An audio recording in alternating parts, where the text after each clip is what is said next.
Family Theater presents Colleen Townsend and Tom Tully.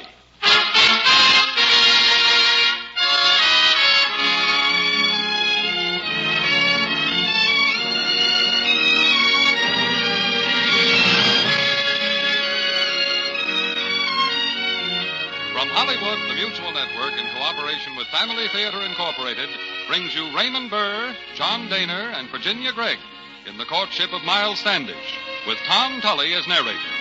To introduce the drama, your hostess, Colleen Townsend.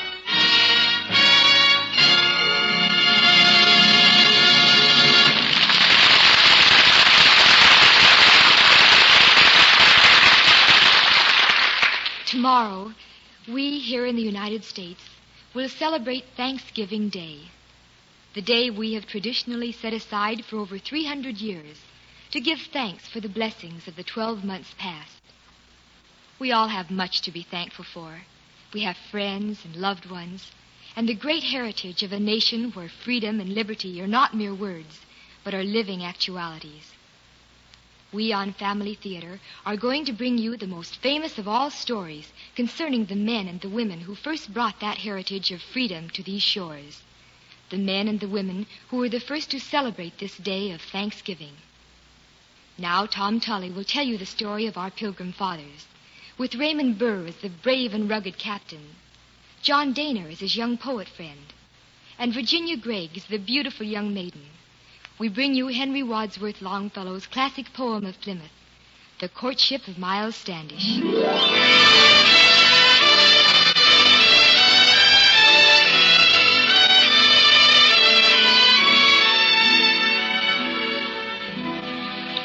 In the old colony days in Plymouth, the land of the Pilgrims, to and fro in a room of his simple and primitive dwelling strode with martial air Miles Standish, the Puritan captain. Buried in thought he seemed, with his hands behind him. Then long at the window he stood, and wistfully he gazed at the landscape. And over his countenance flitted a shadow, like those cast by the afternoon sun on the forest and on the hills.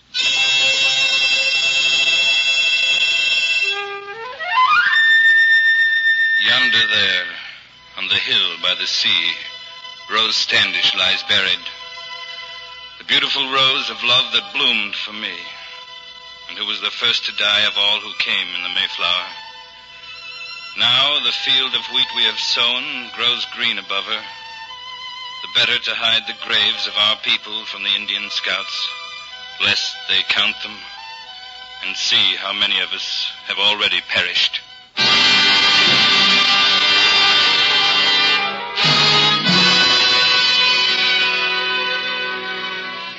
Near the captain was seated John Alden, his friend and household companion, writing at a table of pine by the window, his flying pen writing letters to sail with the Mayflower when she returned to England. Letters filled with the name and praises of a young Puritan girl.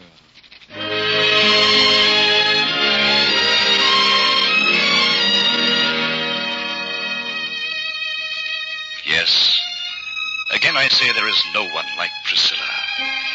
Priscilla the comely, Priscilla the sweet, Priscilla whom I love.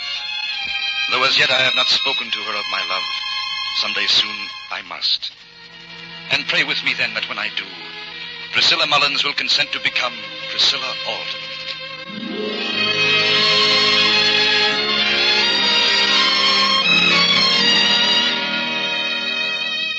And so they shared this room, these two great friends, Captain Miles Standish and John Alden. One sighing o'er a love of the past, the other dreaming of a tender love of the future. Then Miles Standish suddenly broke the silence. When you have finished your work, John, I have something important to tell you. Well, then speak, Miles, for whenever you have anything to say, I am always ready to listen. It is not good for a man to be alone, John. Since Rose Standish died, my life has been weary and drear. Yes, I am well aware of it, Miles. All the more so because I have been able to do nothing to help. I've been sick at heart, John, beyond the healing of friendship. Even such a friendship as that of yours. Perhaps that is why, in my lonely hours, I've often thought of the maiden Priscilla. Of Priscilla? She is alone in the world, too. Her mother, father, and brother died in the winter past, as Rose did. Yes, I know, Miles, I've watched her, John. Patient, courageous, strong. I've said to myself that if ever there were angels on earth, then I have seen and known, too. Rose and the angel whose name is Priscilla. Miles, So I tell you now, John, for between friends such as we, no thoughts should ever be hidden. That the angel Priscilla now holds in my heart the place which the other left lonely and abandoned. In your heart, Miles? You mean... Have you told her of this? Oh, no. I've always thought myself valiant enough for the most part. But in this, I have been a coward. That's why I wish you to go to her. You wish Say that me? a blunt old captain, a man not of words, but of actions, offers his hand and his heart. The hand and heart of a soldier. Miles, I cannot say these things. No, not in words, I know. I am a maker of war, not a maker of phrases. But you are bred as a scholar. You can say it in elegant language, such as you think best adapted to win the heart of a maiden. Oh, but I am certain that I would mangle and mar such a message as that. If you would have it well done, you must do it yourself. John, I can march up to a fortress and summon the place to surrender. But to march up to a woman with such a proposal, to face a thundering point-blank no from a woman's mouth, that I confess I cannot do. So you must grant my request. Surely you cannot refuse what I ask in the name of our great friendship. No, Miles, what you ask me to do in the name of friendship, I cannot refuse to do.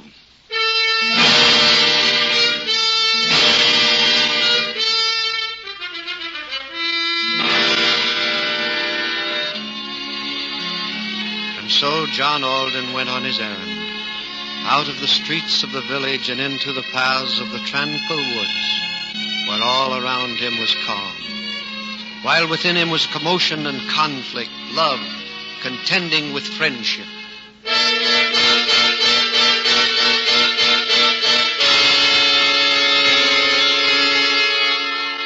Through the Plymouth woods went John Alden, and finally came to a new-built house in a meadow, and heard as he approached the sweet singing song of the spinning wheel, and saw through the open door the Puritan girl Priscilla, making the humble house and the modest apparel of homespun beautiful with her beauty, and rich with the wealth of her being. Come in, John Alden, come in. I knew it was you when I heard your step, for I was thinking of you as I sat here spinning. You were thinking of me, Priscilla? Thinking of you and of the England that you and I have often spoken about. That we have now left forever. Ah, John, the people I live with here are kind, and dear to me is the privilege of liberty and freedom. Still, my heart is so sad I almost wish myself back in old England. I feel so lonely and wretched. Oh, Priscilla, I wish that I might. Yes, John? You wish that you might. I do not condemn you, Priscilla, for feeling as you do. The stouter hearts than a woman's have quailed at the terrible winter just past. And yours is so tender and trusting that it needs a stronger one to lean on. Where am I to find such a heart, John Alden? That is why I have come to you now, Priscilla, to offer you such a heart. For I come with a proffer of marriage. John, you have come to me with a proffer of marriage. Made by a good man and true, Miles Standish, the captain of Plymouth. Captain Miles Standish? Yes, Priscilla. Well, if the great captain of Plymouth is so very eager to wed me, why does he not come himself and take the trouble to woo me? Well, you see, Surely Priscilla, if I am not worth the wooing, I am not worth winning. No, Captain Standish, he's a busy man, Priscilla. He has no time for such things. If he has no time for such things, as you call it, before he is married, would he be likely to find time or make it after the wedding? Oh, but you do not understand. A woman's affection is not a thing to be asked for and to be had only for the asking. When one is truly in love, one not only says it, but shows it. But I am certain that once Had he but waited a while, this captain of yours, had he only showed that he loved me, who knows? Old and rough as he is, he might have won me. Now it can never happen. Priscilla, you cannot dismiss his suit so lightly. He is a man of honor, of noble and good nature. And his russet beard is already flaked with patches of snow as hedges are in November. He is kindly. He is hasty and headstrong, stern and implacable. He is stern, perhaps, as a soldier must be, but he is great of heart, magnanimous, courtly, courageous. Any woman in Plymouth, nay, any woman in England, might be happy and proud to be called the wife of Miles Standish. You plead the cause of your friend very well, John. In simple and elegant language. So warm and glowing that it is truly hard to see how any woman's heart could keep from melting in its fire. Then what do you say, Priscilla? What is your answer to this suit I bring on behalf of Captain Standish? Why don't you speak for yourself, John?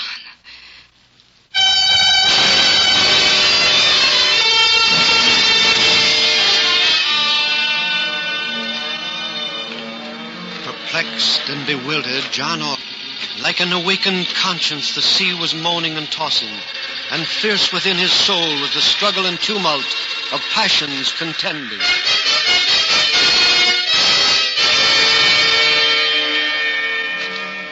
Is it my fault, then, that Priscilla has chosen between us? Is it my fault that he failed? That I am the victor? He is your friend, John. But she loves me. Did she not ask me to speak for myself? She loves me as I love her. He is your friend, John. Is it right, then, that we should be denied this happiness, this love? Why must we sacrifice all this? Why? Why? He is your friend, John. He is your friend.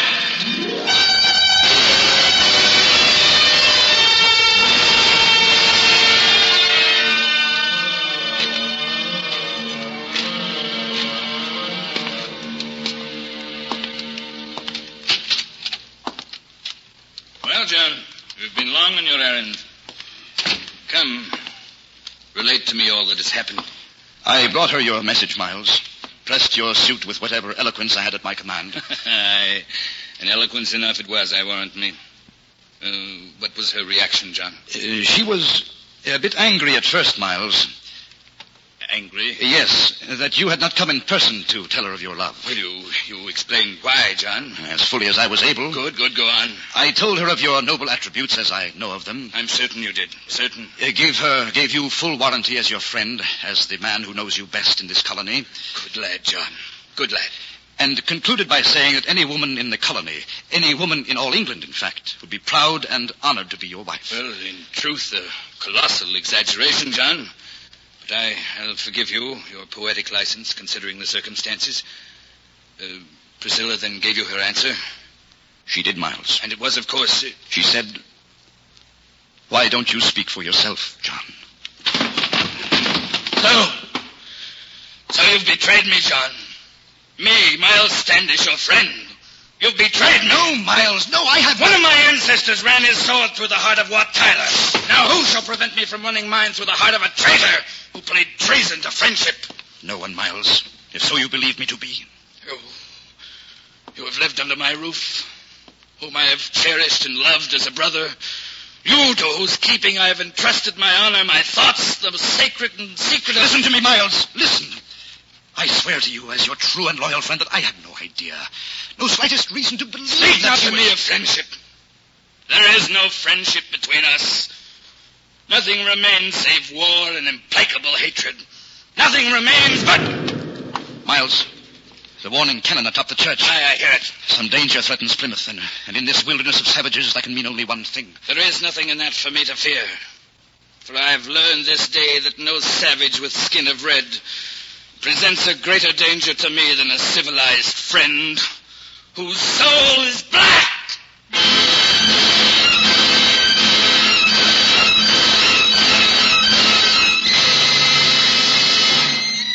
Heart and mind writhing under the blow he felt had been struck him, Captain Miles Standish strode wrathfully away to the cabin, where he knew the village council would be meeting. And as he entered, it was just in time to see an Indian, stern and defiant, naked to the waist and grim and ferocious in aspect, hurl onto the table before him the glittering skin of a rattlesnake. A rattlesnake skin filled like a quiver with deadly arrows.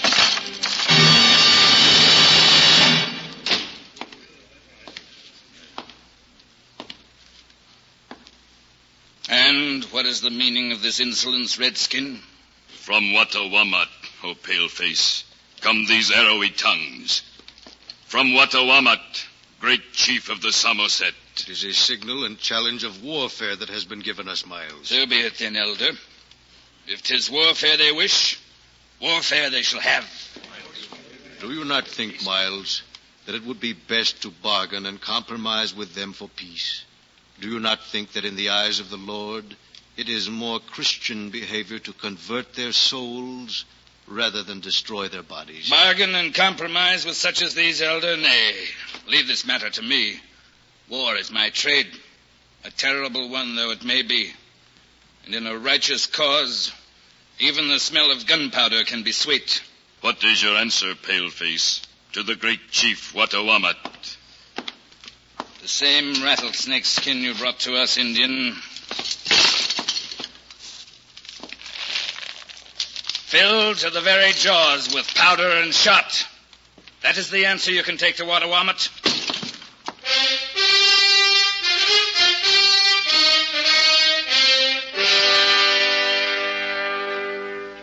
Just in the gray of dawn, as the mists uprose from the meadows, there was a stir and a sound in the slumbering village of Plymouth. A muffled clanging and rattle of arms. An imperative order given in a suppressed tone. Forward. And 10 figures marched slowly out of the village into the mist. 10 men, the stalwart Miles Standish as their leader, marched northward to quell the sudden revolt of the savages. 10 brave pilgrims, marching to do war with the savage Wattawamat and the tribes of Samoset.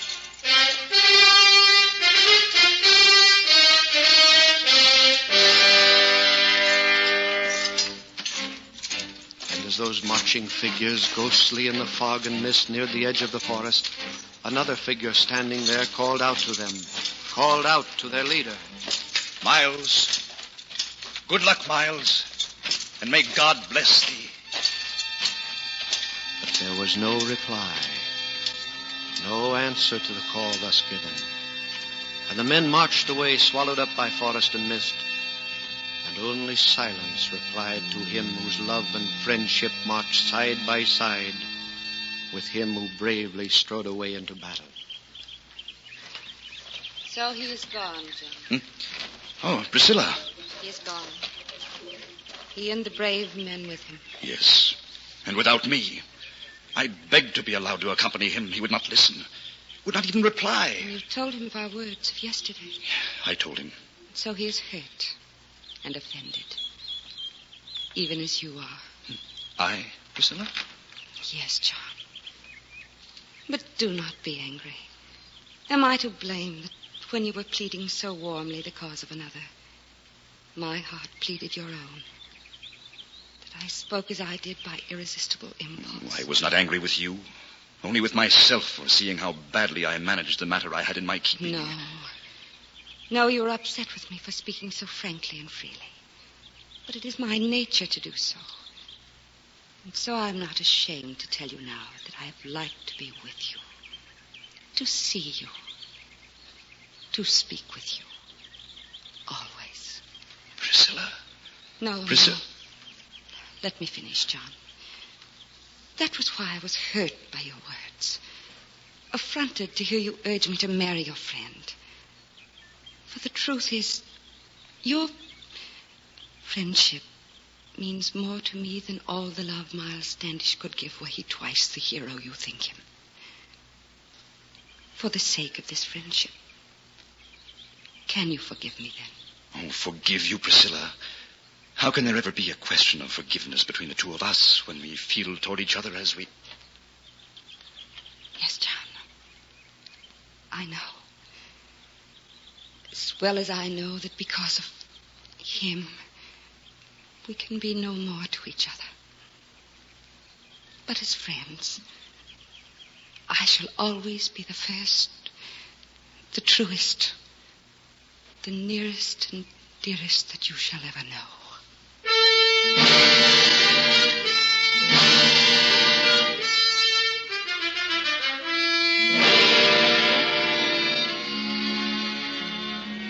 Month after month passed away, and all in the village was peace. The men intent on their labor, busy with hewing and building and with homestead.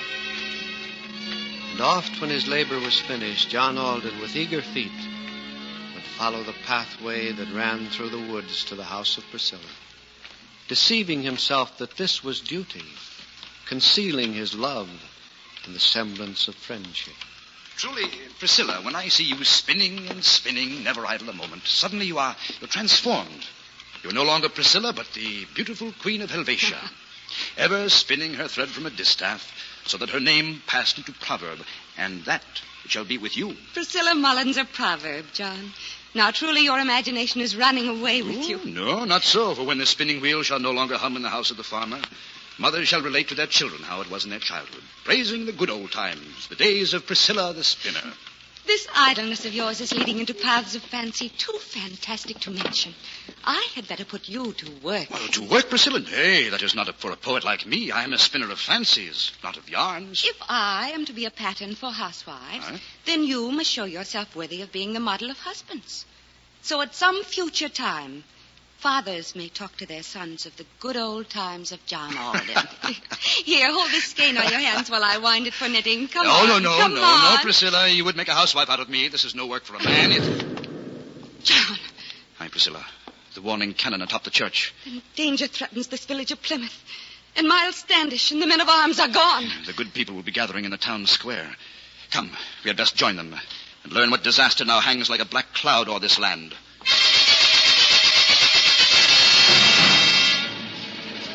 A friendly Indian it was who brought the fearful news. An Indian who witnessed the frightful tragedy. His word cannot be gainsaid. Miles Standish is dead. The Somersets and Squantos and all their murderous tribes are even now descending upon us to burn our village to the ground. John, you hear? Miles Standish is dead. The village of Plymouth doomed. What remains, then, of all our hopes and dreams? While life remains, Priscilla, hope can never die. And happiness and tragedy seem destined to walk through the lives of men always, side by side. Whatever the future may hold in store, my beloved, I shall not fear it, if now you will only become my bride. Oh, John. John.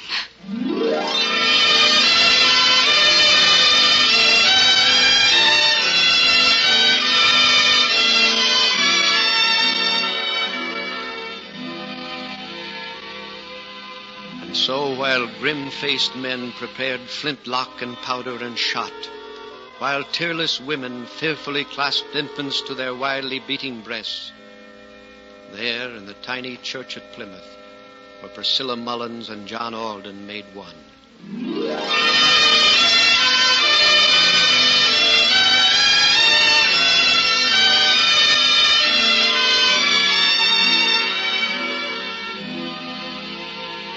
When they had offered up their prayers for the hearth and home that were founded that day in affection, they turned to leave the church, and then stopped. It was then that the silent figure of a man who had been standing in the rear watching the ceremony just concluded moved up to them and spoke. May the blessing of God forever dwell upon my house, my dearest friends. Miles! Standish. Miles! You're alive. Yes, John. Never more alive, nor happy, than I am at this moment.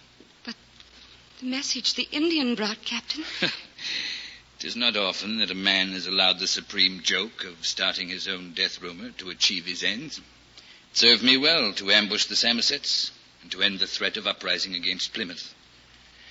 Now the danger is o'er, and I've returned home. Yes, Miles. Returned home after your noble sacrifices, toil of battle, only to find your friendship here betrayed. How can you ever forgive us? 'Tis you, rather, who must forgive me, John, for all the sorrow and pain that my stubborn anger and unseeing selfishness must have caused the two of you. But the long nights spent in the forests on this last campaign have brought me to my senses. And never so much as now was Miles Standish the friend of John Alden and his beautiful bride, Priscilla. We thank thee, Captain Standish. From the very bottom of our hearts, we thank thee. Nay, Priscilla.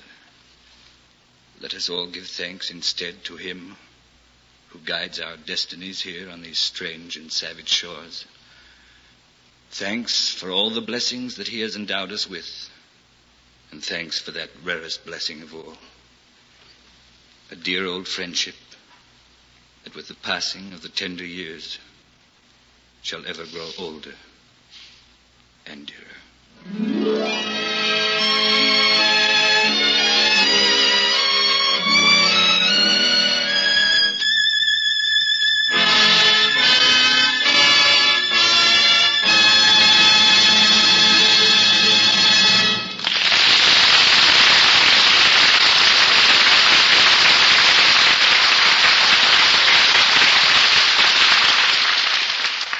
Dear Lord, on this Thanksgiving Day, accept our humbled thanks, we pray, for food and shelter and kind friends, for every blessing heaven sends, for faith to see in all things, Lord, thy gracious gifts and great reward, for hope to rise from earthly care and find fulfillment in our prayer, for mercy, courage, gladness, mirth, for all good things upon this earth. Dear Lord, we offer thanks and pray with joyful hearts, Thanksgiving Day. This is Colleen Townsend, reminding you, as we do each week, that a family that prays together stays together. More things are wrought by prayer than this world dreams of.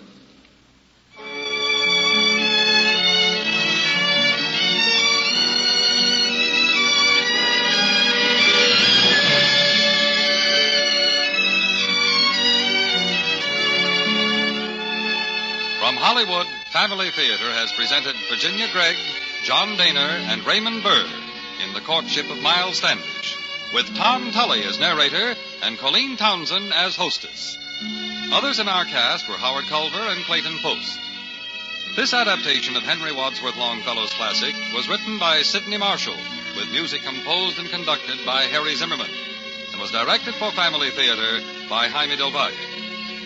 These Family Theater broadcasts are made possible by the thousands of you who felt the need for this type of program, by the Mutual Network which has responded to this need, and by the hundreds of stars of stage, screen, and radio who have so unselfishly given of their time and talent to appear on our Family Theater stage. This is Gene Baker inviting you to be with us next week when your Family Theater will bring you Rip Van Winkle starring Frank Bay. Join us, won't you?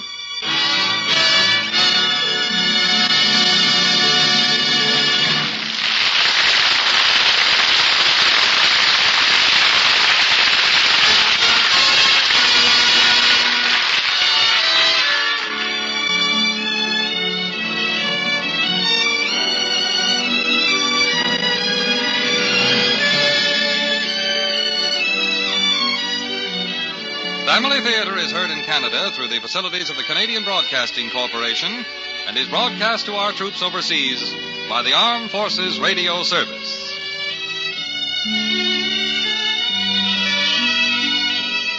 This is the world's largest network, the Mutual Broadcasting System.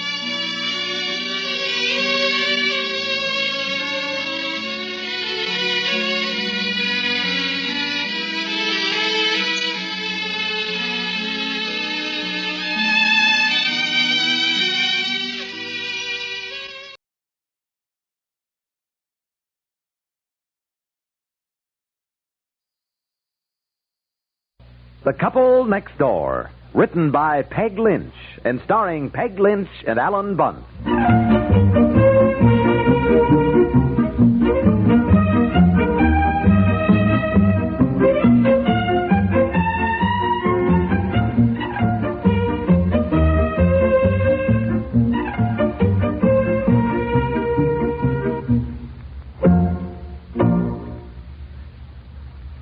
It's National Nutty Jell-O Week. Tell everybody you know, and don't let the week go by without Jello. This is Don Wilson. You know, you're missing a lot of fun if you haven't tried tangy, fruit-flavored Jell-O just bursting with crunchy walnuts and luscious sliced bananas. Come on, everybody. Come out of your shell. Treat your family to Jell-O with walnuts and bananas this week. Jell-O.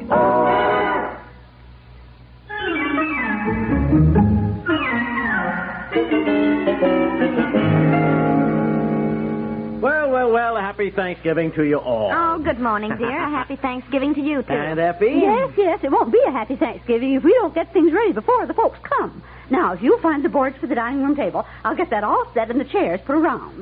Boy, she puts me to work before I even have breakfast. Gosh, what time did you girls get up, anyhow? Well, Aunt Effie's been up since 6, and I heard her, so I came down. Look, she made 3 pumpkin pies already. For Pete's sakes, I told you my mother was bringing pumpkin pies. Yes, I know, dear. I told Aunt Effie, but... I don't like your mother's pumpkin pie. She puts entirely too much nutmeg in, just ruins the flavor. Oh. Well, she does. She may be my sister, but she is not a good cook. And I don't know where she gets it from, because our mother was a wonderful cook. The other side of the family, I guess. So I like my mother's cooking. Well, you're used to it, I guess. Now, look here, Aunt Effie. Mother has taken prizes at the county fair. Oh, now, please. We've got so much to do. Put the boards on the dining room table, please, dear, and then have your breakfast so I can get the dishes done. I still have to fix the turkey and get it in the oven. No, I'll fix the turkey, dear, when I get the table set. No, Aunt Effie, I'll do the turkey, dear. That's such a job. You can peel potatoes no, if you dear, will. I will do the turkey. I don't mind at all. Now, with 16 people, we'll need all the chairs we can round up. I'll just get the one up in the upstairs hall. Get the boards in the table. I do not want Aunt Effie fixing the dressing for the turkey. She puts too much sage in it. Oh, for Pete's sakes, you women. Well, she does, and it just ruins the dressing. Look, can't you eat it that way? Just once. Just once. You know, Aunt Effie. She'll insist on doing it anyhow. And... Well, I'll hide the sage then. No, all right. Mm-hmm. But by golly, I never knew it to fail. Of course, it won't taste right if there isn't any in it at all, but it's better than none, and a handful the way she dumps it in. I'll hide the box of sage way in the back here in the cupboard. Yeah. Hey. Boy, that sounds like long distance. Now, don't tell me they're not coming.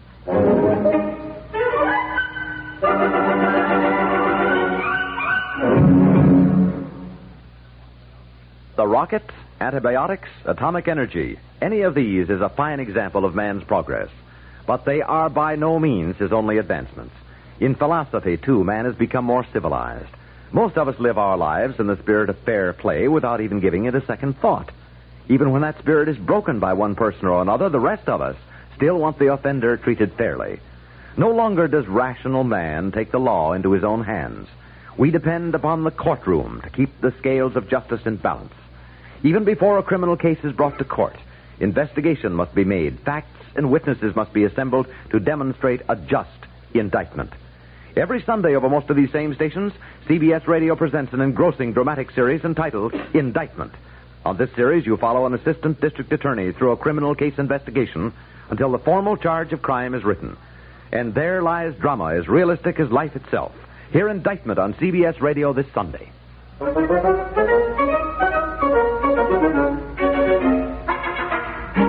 Hello, operator.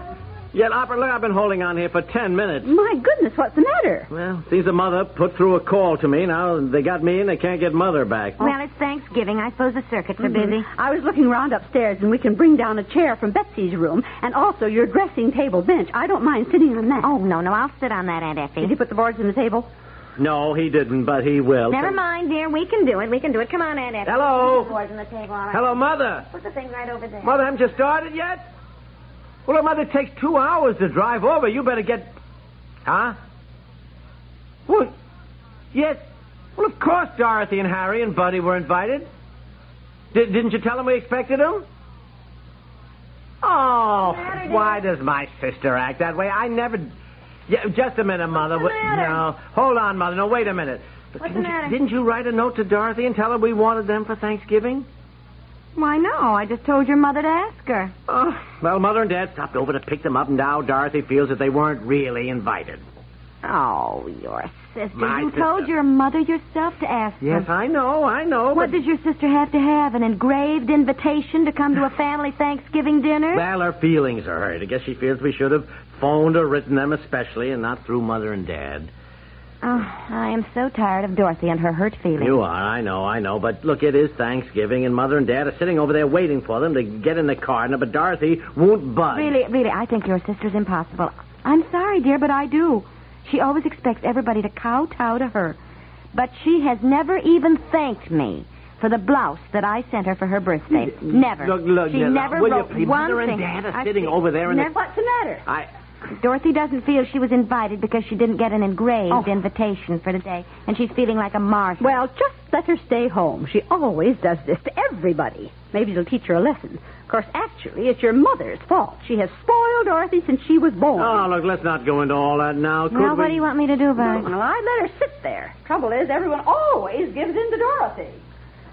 Well, what do you want me to do? Well, look, would you talk to her, invite her over here? Mother, put Dorothy on, will you? No, I'm not going to talk to her. Oh, please. She knows we were expecting her, and frankly, I don't care if she comes or not when she acts this way. But She never helps with a thing. She acts as though she's Queen Elizabeth.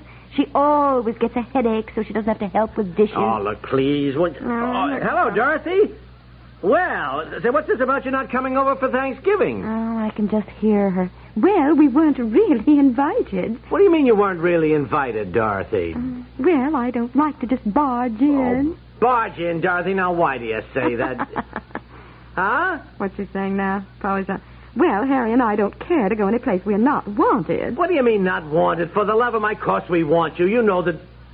Yes, she does. She's right here, Dorothy. She wants to talk to you. No, I don't want to talk to her. Just a second. Hold on, Dorothy. I don't want to talk to her. Hold on, will you, sis? No, I'm not. For Pete's sake, will you talk to her? I don't want to talk to her. I'm busy, Dusty. Look, I cannot... No, why does everybody always have to give in to Dorothy? Look, it is Thanksgiving. Would you please, for my sake, for Mother's sake, invite Dorothy and Harry and Buddy for dinner now, will you please? For your sake. All right. Hello? Hello, Dorothy. Oh, you silly thing. Yeah. Now, look here. You drive over. It wouldn't be Thanksgiving without you. Oh, now, look, we've been so busy with this new house and papering and painting. Oh, now, please, Dorothy, don't be that way. Now, look, everybody will be mad at me if you don't come. Well, don't tell them we're all moved into the new house. We want to surprise them, Don't tell them. Look, I meant to write, but... Yeah. Oh, sure. Yeah, she's explaiing her point of view. Oh, for Pete's sake, she'll babble on for ages. In the end, she'll just come. Here! Where's the sage? I was getting things out for the dressing. Matter of fact, where's the turkey? Yes, Dorothy. Now, look, we do want you. Where's the turkey, dear? What turkey? What turkey? Look, will you, Dorothy is on the phone. Will you? Dorothy? Yeah, sure. Oh, she's babbling on. What do you mean, what turkey? I don't know anything about a turkey. Didn't you bring one home last night? Bring one home? A turkey? You said to me, don't get a turkey for Thanksgiving. Good old Bill, somebody or other, was giving you one. Bill Patterson, didn't he send it?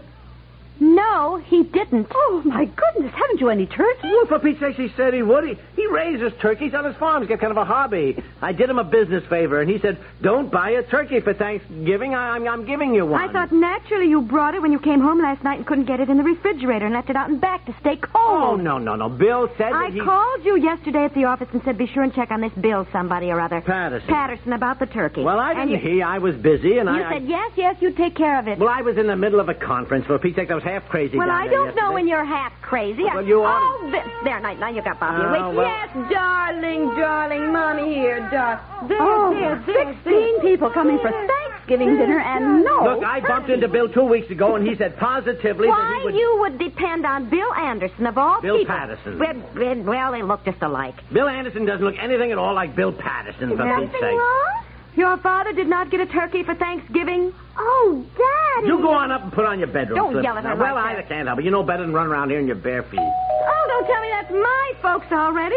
What do we do, take everybody out to dinner with you? Oh, dear, I'll go. Looks like the delivery man. Why didn't you buy a turkey, Mommy? If Daddy didn't get one. Your father said he was getting one. Bill dear. Anderson told me positively... I thought you said it was Bill Patterson. I mean Bill Patterson, that he would give us a turkey. And darling. It's here. Huh? The turkey. It's What? here, she said. The turkey? What is it? What? It's here. The turkey, and man just left it. Oh, for goodness sake. It's here.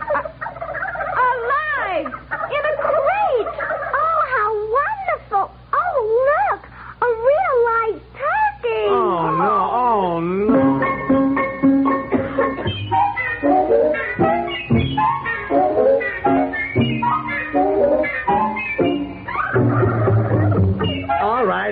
All right. I didn't know Bill would send a live turkey. He never even mentioned that. Well, don't keep glaring at me. I'll go out and kill it. I'll clean it. I'll pull out the pin feathers. We'll just eat dinner late today, that's all. Kill him? Oh, I never thought of that. How would you do it?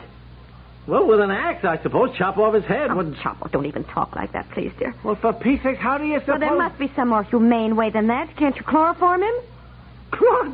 Whoever heard of chloroforming a turkey? Well, just don't talk anymore about chopping his head off. It just seems too mean. Oh, look at him.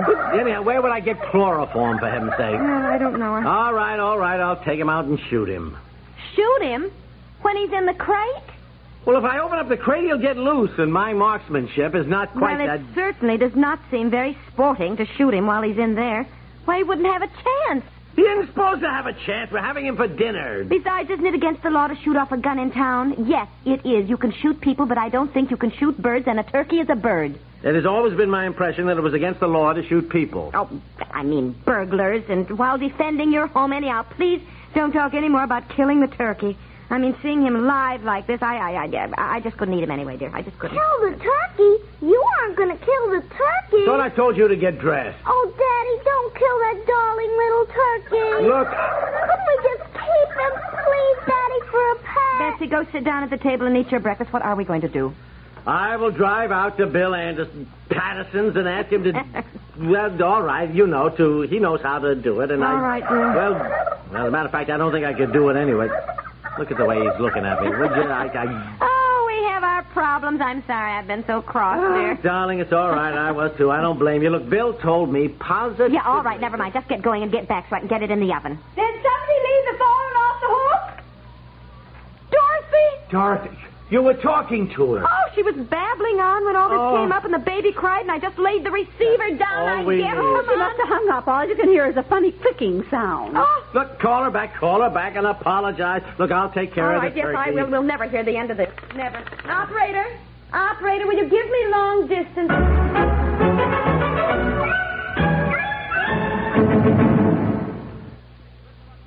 There's a good luck special at your grocer's today.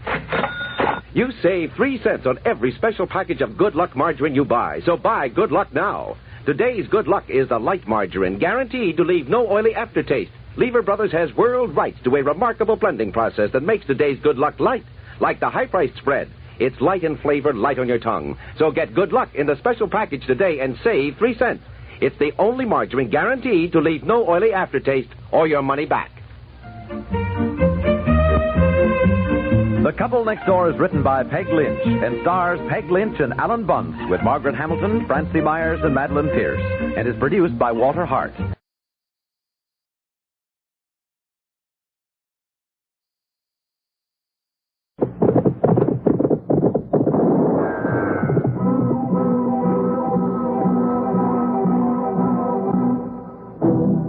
Around Dodge City and in the territory on West, there's just one way to handle the killers and the spoilers, and that's with a U.S. Marshal and the smell of Gunsmoke.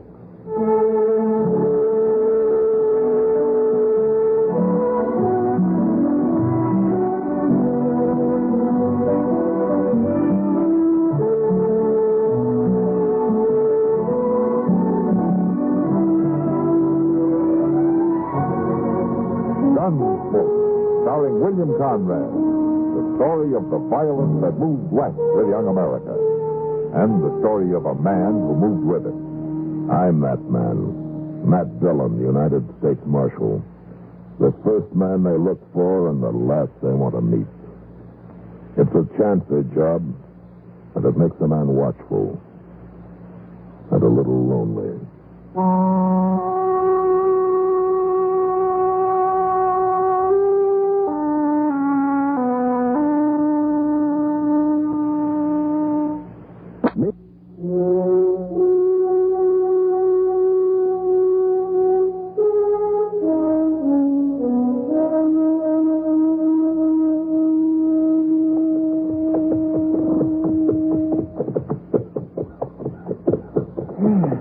Mr. Dillon, I bet this proves out to be the hottest day of the whole year. Yeah, I think you're right, Chester. I stuffed my hat full of gas, but the sun's still frying my brain. Now, that won't take long now. The Cape Ranch is just over this ridge, isn't it, Hank? Yeah. Well, I'm sorry to bring you out in this weather, Marshal. Back home, we never bothered the law with something like this.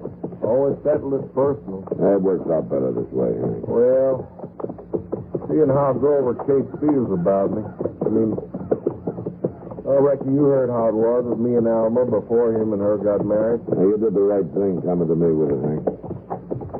I just thought it wouldn't happen again. I'd forget about it, Marshal, but it's the third time now. Doggone it, I can't afford that kind of a loss. There's no reason why you should. There's Kate right there over the bar, Mr. Jones. Don't see the boy around nowhere, no. Sure hate to have to do this. You let me handle it, Hank.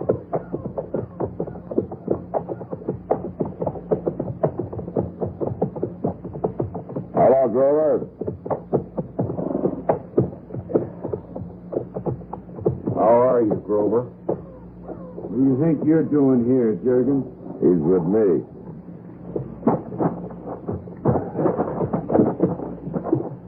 I'm afraid it's not a social call this time, Grover. I got some business with your son. Eddie? Yeah. Is he here? What kind of business can you have with a 12-year-old boy, Marshal? Didn't you buy Eddie one of those light Winchester rifles a couple of years ago? What if I did? Yeah, it seems like he's been using that gun pretty freely. He's been shooting some of Hank's prize turkeys. Who said so? I seen him do it last time. That's a lie. You watch your tongue. And you get off my property right that's now. enough, both of you. Marshal, there ain't a word of truth in it. My boy knows if he was to go do something like that, I'd whale the daylights out of him. I suppose we talk to him about it. There's nothing to talk about. Because some turkey farmer starts spreading lies around. I'm a patient man, Grover, but you stop that talk about lying. Then get off my property if you don't like it. Easy now. Grover? What's the matter? Afternoon, Miss Kate. Marshal? Thanks. How are you, Alma? She's Mrs. Cates, turkey farmer, and don't you forget it. You go on back to the house, Alma. This don't concern you. What do you mean? What is it, Marshal? Now, it seems young Eddie's been taking pot shots at Hank's turkeys. There ain't no truth in it, Alma. Now, you stay out of it. Grover, let's see what the boy has to say, huh? I ain't going to have the law pushing my young'un around. The law's not going to. I just want to talk to him. Now, where is he? He ain't here. I sent him into town. Grover, he... Shut up. I think maybe he came back without you knowing about it. No, he didn't. In fact, judging by the way that dog's sniffing around at the crack, I think maybe he's right there inside the barn listening to us. No, he ain't. I tell you. Grover, this is a matter of law, not a personal argument. Now, you quit stalling around and you call him out.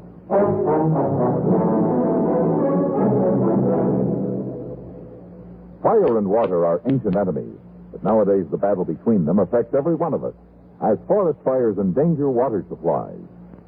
How do burning trees affect the water supply? Fallen leaves and the roots of trees hold rainwater and melted snow water in the ground and let it drain gradually downhill into streams and rivers. This same land, burned over, becomes eroded by wind and rain. When there is little rain, this land has no storage of water to feed streams, and city reservoirs go lower and lower. In other words, more than wood is lost when a forest burns. The damage strikes straight at you, at me, at every one of us. That's why it's so important for all of us to be careful of fire in wooded areas. 9 out of 10 forest fires are man-made and are thus preventable. When you're driving, walking, or picnicking in the woods, don't be one of the guilty who set the fires that waste America.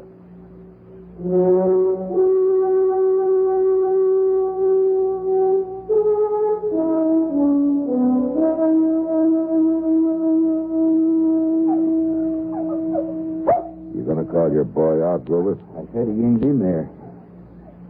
All right. Eddie, come on out. I know you're in the barn there. I said come on out here. Don't be too hard on him, Marshal. He ain't done nothing, and the law's not going to touch him.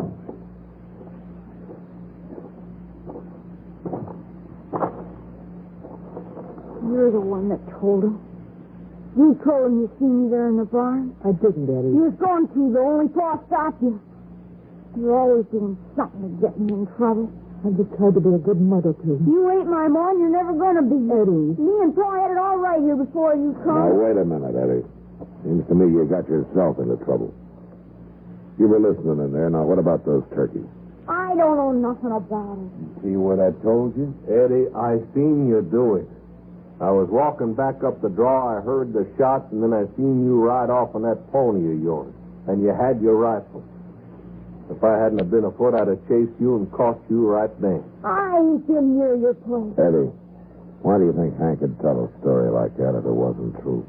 I don't know nothing about it, Marshal. Well, I've known Hank now for quite a while, and I never knew him to lie before. Now, why do you suppose he'd start with you? I told you I don't know. All right. Well, I guess I'll have to take you into town with us, Eddie. You aiming to jail this boy just on somebody's face? I'm not going to jail him, Grover. He can bunk in with Chester tonight, and we'll see what Judge Bent has to say about it in the morning. You know why Jurgen made up this story, don't you? It's because of Alma here. Grover, please. He never could stand it because she picked me instead of him. Now he's trying to hit back at the boy to get him... All right, Grover, you've said enough. Come on, Eddie, let's get started. I don't want to go to jail. Well, if you didn't do it, Eddie, you got nothing to worry about. He just made it up like Pa said. No? Well, why would he do that? I don't know. Unless it's because I seen him come here when Pa was away. Eddie. Sure, he come lots of times. He must know that I've seen him. That's not true. It is true. That's why he's trying to get me out of the way, because he knows I've seen him. It's not true, Grover. I haven't seen Hank since before we got married. Grover, that's a fact, and I'll swear to it on a Bible.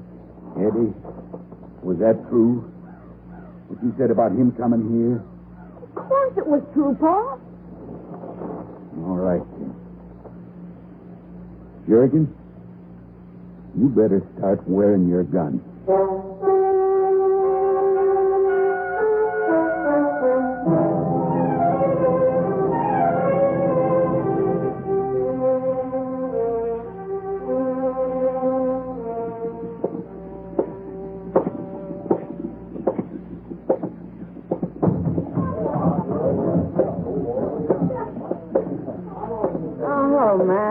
Good to see you. Hello, Kitty. Doc. Well, hello, Matt. Sit down. Have a beer with us. Well, thank you.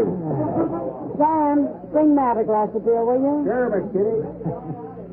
I heard you threw the Keats boy in jail this afternoon. Oh, you heard wrong, Doc. I got Chester keeping an eye on him, that's all. Oh, well, I did hear wrong then. And I've been talking to Eddie most of the afternoon and evening, and either he's telling the truth or he's the best doggone liar I ever saw. Hey, youngsters are sometimes. Doc, I wonder if you'd come over in the morning and try to talk to him, huh? Me? Well, I don't know anything about kids. You ought to, Doc. You delivered plenty of them. Yeah, but not when they're 12 years old. Well, a doctor ought to know something about human nature. Well, so should a lawman. Oh, all right, then I'll talk to him, but I won't guarantee anything. Yeah. Here's your beer, Mark. Oh, thank you.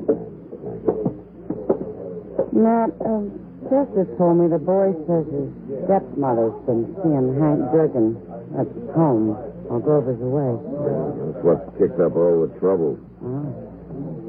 What do you think, Kitty? Alma worked here. You knew her. I don't know, Matt.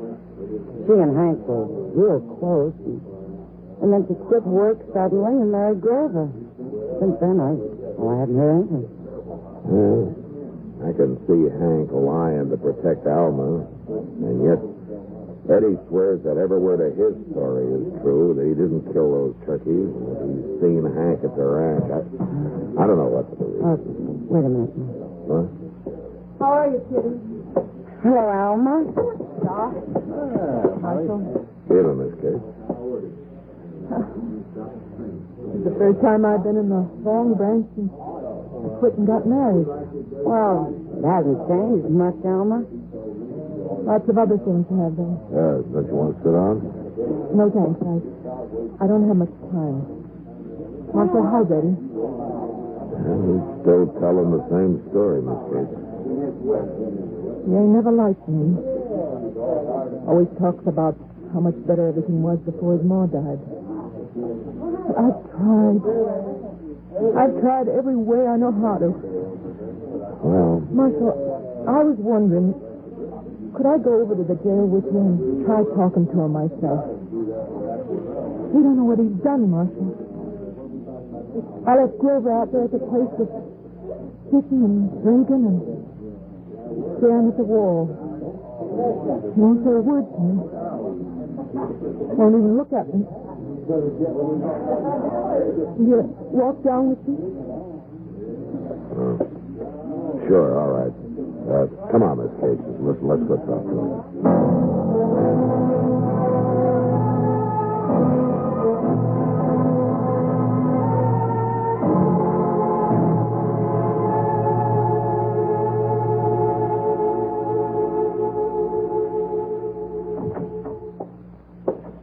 I'm sorry, Mr. Dillon, but he still won't come out.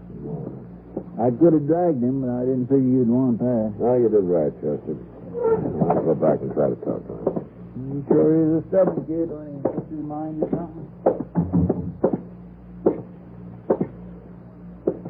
Aren't you hungry, Eddie? No. You want to come up in the office with Chester and me? Is she still there? No. Your ma left. Crying. She ain't my ma.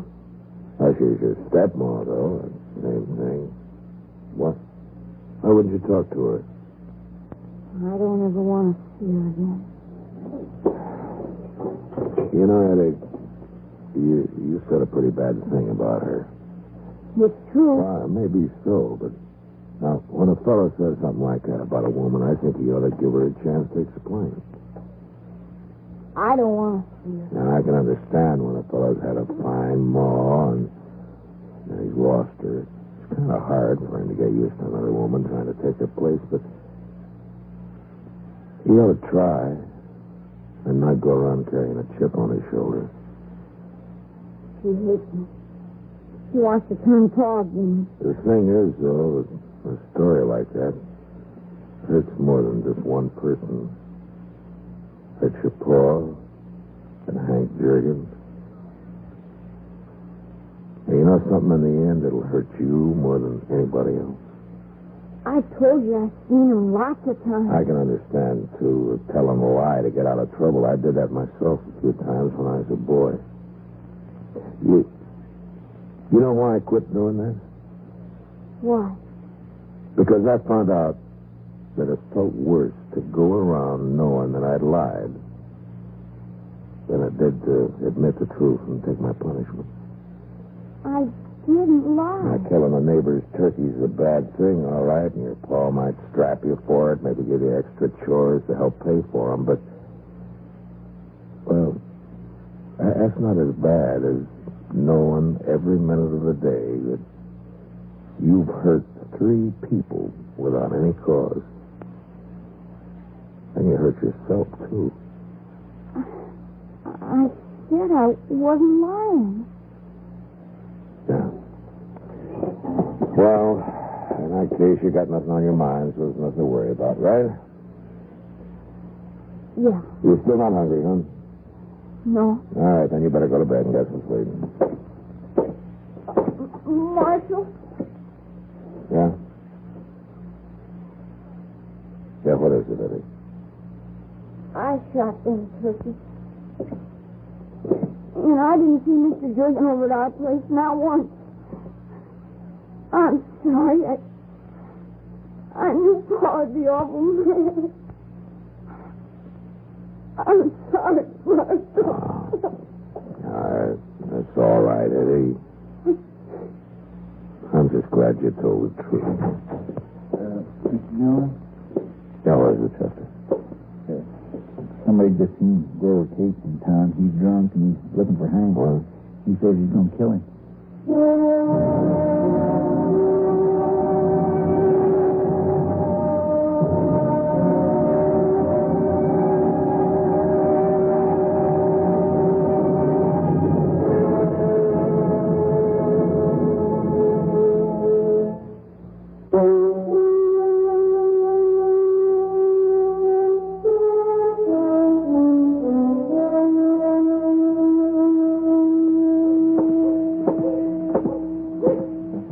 can't find neither one of them, Mr. Dillon. Hank Jerkin may not even be in town, Chester. Well, Grover told somebody he'd stop at Hank's place and he wasn't home. I hope he's not. Wait a minute. Over there in Delmonico's, there's Hank. Come on. Well, he must not have heard Grover looking for him. Wouldn't he sitting in there eating for peaceful life? Yeah, I guess not.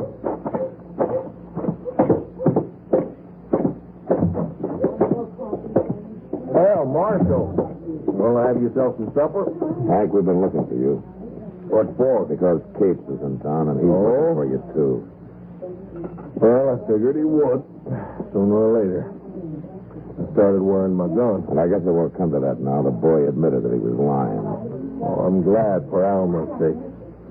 But if I'd known it was going to lead to what it did, Marshal, I'd have buried them dang turkeys and forgot about it. Well, I'll talk to Grover, see if he's willing to make good for the law. Get away. Hey, he's out there in the street. Stay back, Chester. Come on out, Jurgen. You ain't afeard to. Hank, give me your gun. Oh, no, it's my fight, Marshal. I'm going outside. What you doing? Here, Chester. Take his gun and keep him covered and don't let him move. Mister? Now, if you went out there, Hank, you wouldn't get a chance to talk to him. Now, you stay put. Grover, hold your fire. Matt Dillon. Matter with Jurgen? Is she scared?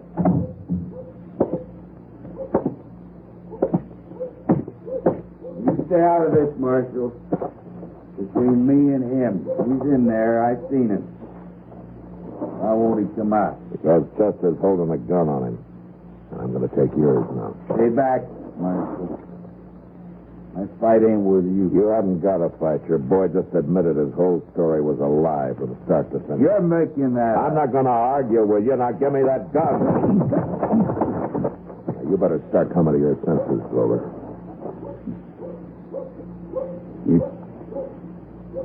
You're saying the boy made it all up about Hank and Alma? Yeah. He's gone over to the jail and talked to him. You better figure on paying for Joe's window there, along with them turkeys. I should have known the young'un was lying to get out of trouble. Marshal, Oh, I heard the pop, Marshal. Was either of them... Oh.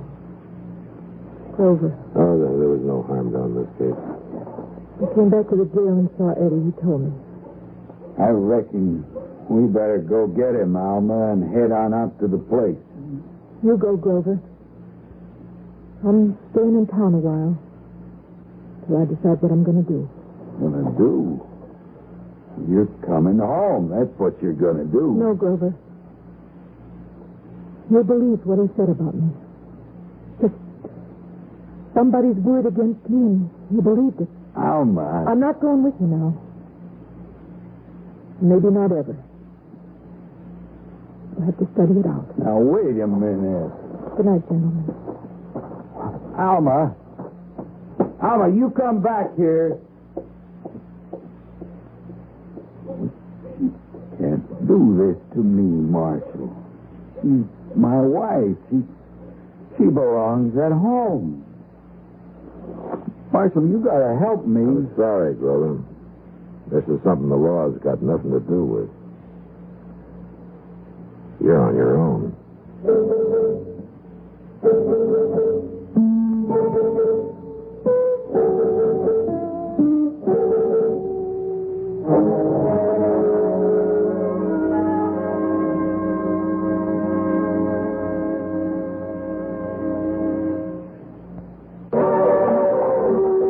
Gunsmoke. Produced and directed by Norman McDonald. Stars William Conrad as Matt Dillon, U.S.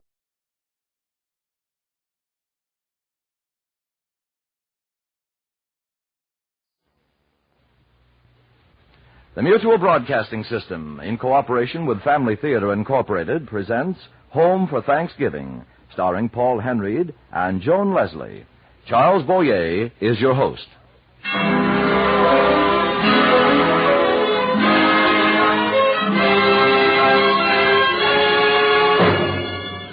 More things are wrought by prayer than this world dreams of.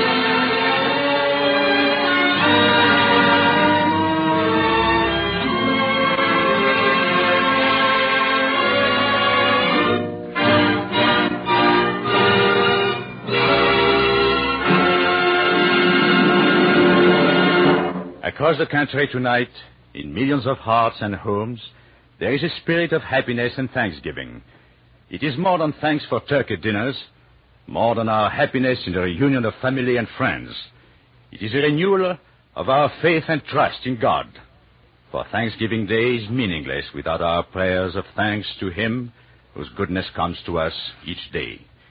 We are thankful for the gifts we have in material things in a world where there is hunger and privation. We are thankful for our freedom to life, liberty and happiness in a world where there is hatred and oppression. Thankful for our spiritual treasures of faith in God and the brotherhood of men. Thankful for our homes where, in peace, we can gather together as a family to pray. This is the spirit of thanksgiving, and prayers go up from millions of homes where families gather together tonight to offer this simple prayer. Thanks be to God.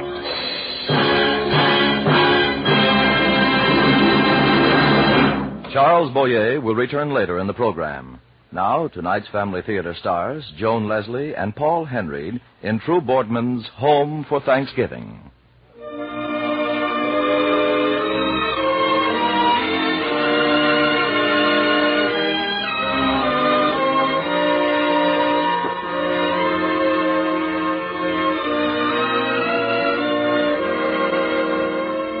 The time, this day. The place, a town in Austria, not far from the German border. The people, Stefan Brannick and Mary, his wife. Here, then, is Home for Thanksgiving.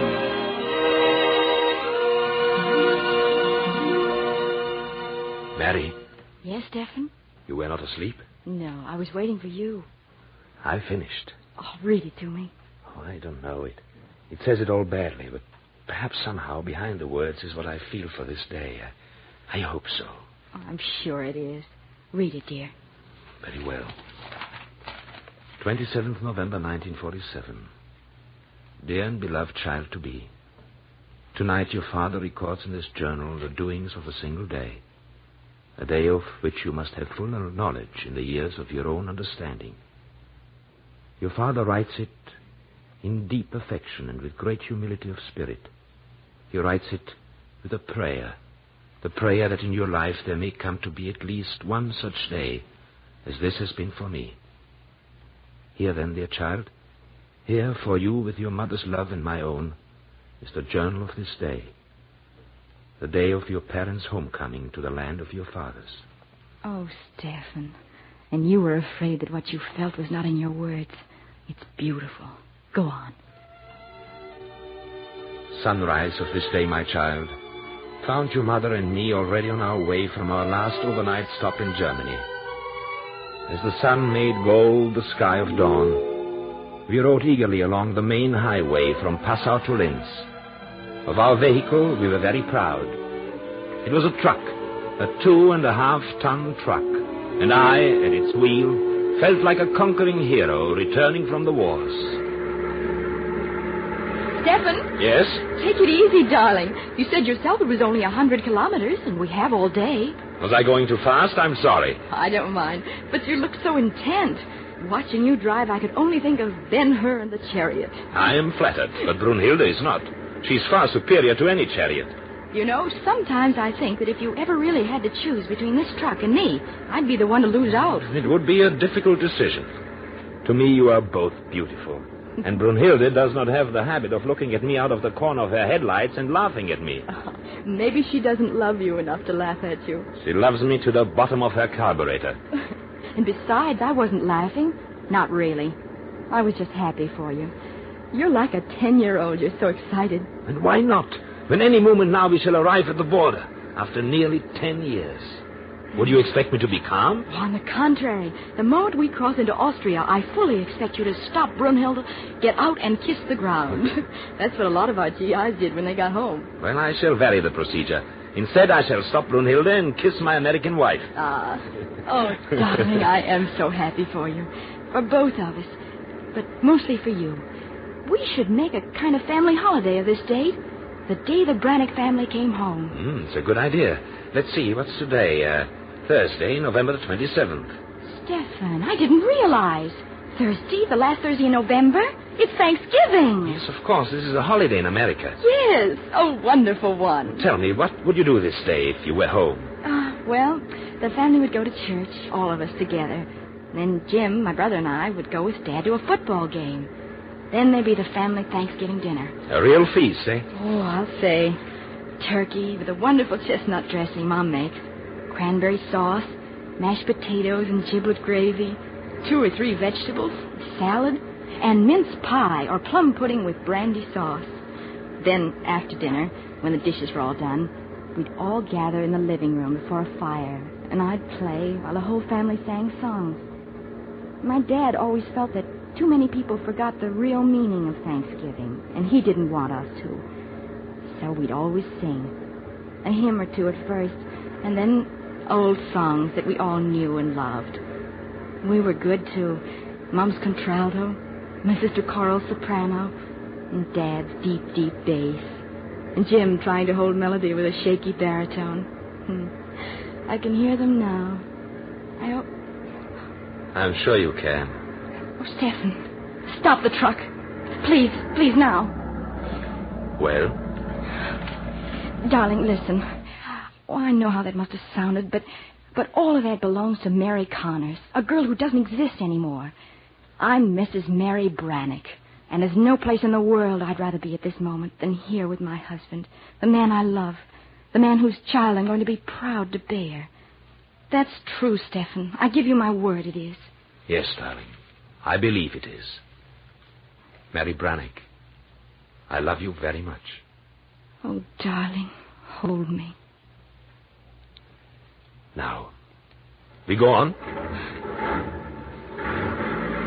See, the place you choose to stop, just ahead. The border. There will be a delay here while our papers are checked and our goods examined. You had best wait in the customs house. All right. Perhaps there'll be coffee.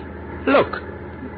Oh, but of course. We should have expected it. There is an American MP in addition to the Austrian border guard. Halt! Stefan, don't say anything. Let's see if he can tell. Halt, Grenzinspektion.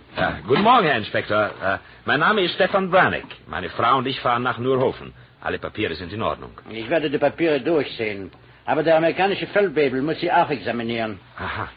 Oh, hello. Good day, Sergeant. My name is Brannick. Oh, good morning. Glad you speak English.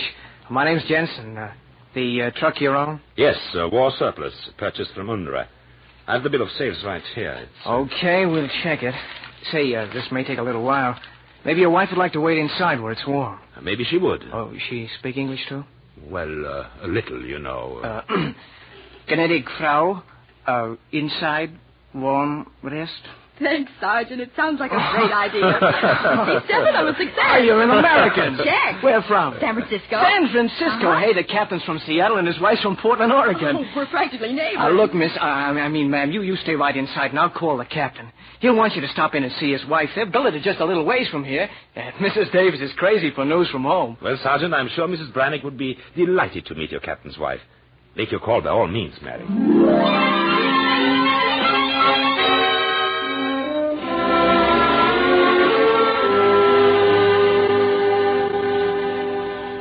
And here are 2 New York Times, 3 Portland Oregonians, and last month's Reader's Digest.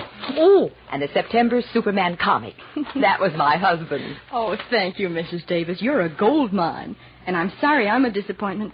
I wish for your sake I'd stepped off a plane from New York 3 days ago instead of 3 years. I'd be a much better news source. Oh, that doesn't matter. You're from home. That's the thing. You say you came over with UNRWA? Yes, in 44. My father and brothers were all in service, and I was just out of college, and... And you were tired of studying about the world? You wanted to do something about it? I guess that's it. I was in England till after VE Day. Then I was transferred to Paris. That's where I met Stefan. He worked for UNRWA, too, after his release from Germany. He was a prisoner? For 4 years. He left Austria in 38 when Hitler came in. Then, when the war started, he joined the French army. He was captured at the Sedan breakthrough. More coffee? Thanks, it's good. So you're going to live in Nürhofen? Yes. Stefan's family has lived there for 200 years. Oh? Then they're there, expecting you? No, there's just the house. Stefan's entire family... Well, I'm his family now. Oh, I see. He hasn't been back before, since the war? No. Neerhoffen. Phil and I drove through there this summer. I don't mean to discourage you, but I hope you realize that it's badly damaged? I do. We both do. Stefan says it's the penalty his birthplace paid for being a crossroads of transportation. It was an important target from the air. But for that same reason, it will rebuild quickly and be important in the new Austria. Oh, of course it will.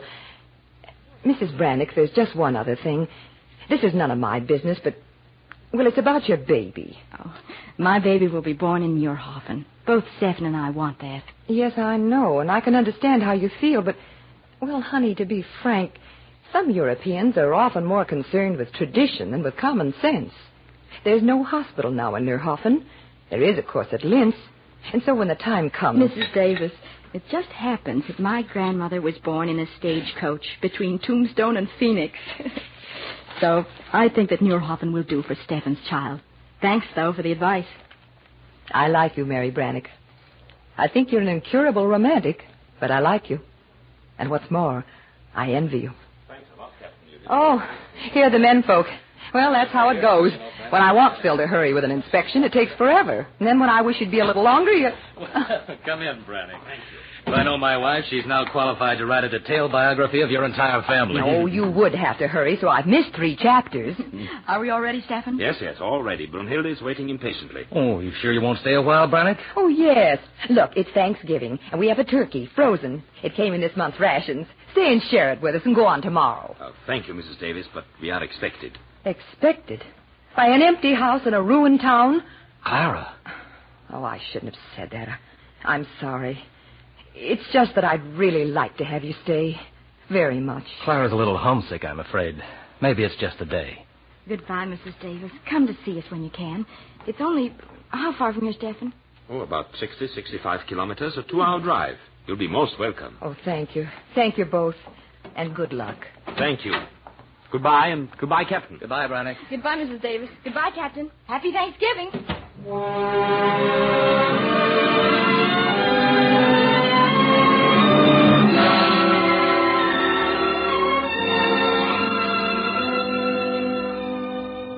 And such, dear child to be, was the entrance of your mother and myself into Austria, with words of welcome and words of warning.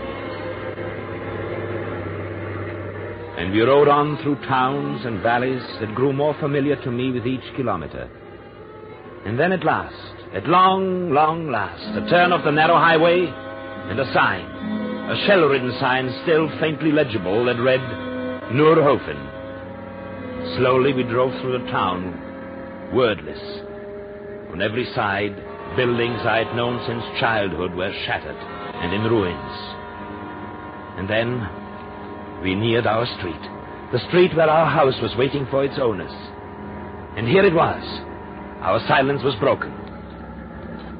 We're nearly there, Stefan. The next block, and to the right. Oh, my darling. Mary, this is foolish, but I wish you to close your eyes now, until I shall tell you, until the house is there before us. I want you to see just alone, apart from all the rest of this destruction. Of course. Now, go on. It'll just be a moment. The trees still stand in the parkway as before. Good. And now we turn here and... It can't be. Stefan. A ruined wall. A pile of debris. This is what remains. Darling, it's a mistake. You've forgotten the wrong street. No. It's no mistake. But you were sure. You'd written. The field man who had been here. He wrote that he'd seen the Brannick house with his own eyes. It was untouched. He was wrong, Mary. That is evident. Look, there on the wall. Something's written. Yes, come. Let's see. What does it say? Haus von Karl Brannick durch einen Volltreffer zerstört. It says, House of Karl Brannick, destroyed in air raid 14th August 1944. Entire family killed. Nearest possible living relative, Stefan Brannick. Last known address, Dachau 4, Germany.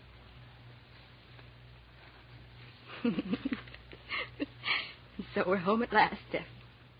Home to the house of your fathers. Home for Thanksgiving. Mary. Please, Stephen. Let me be alone, just for a little. I'm going to cry. And I don't want to cry before you. My darling. Oh, please, Stephen. I'm not blaming you. I just want to be alone.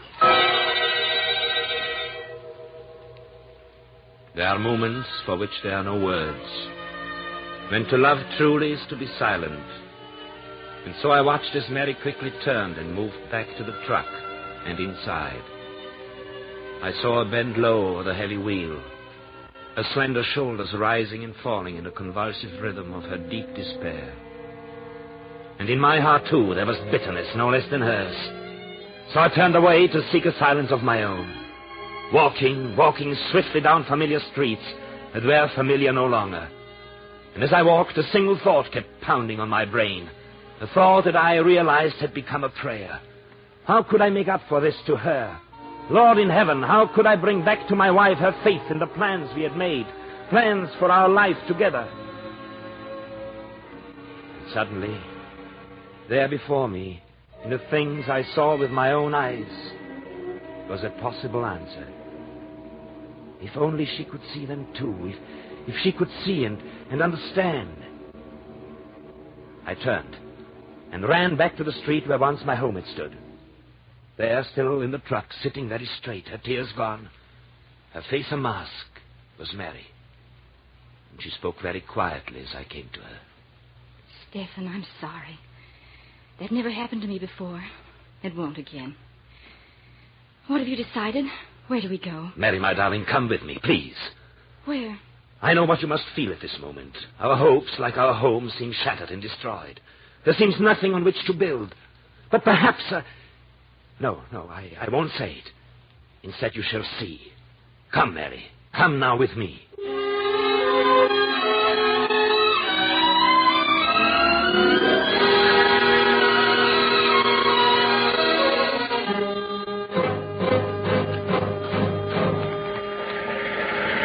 Here.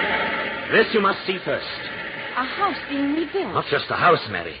Do you see the old man over there who supervises the work? Let us go and speak to him. You know him? Oh, very well. We shall see if he still knows me. Herr Pfarrer? Ja? Ja, was möchten Sie? Oh, Herr Pfarrer Brunner. Erinnern Sie sich noch an mich? Ist das...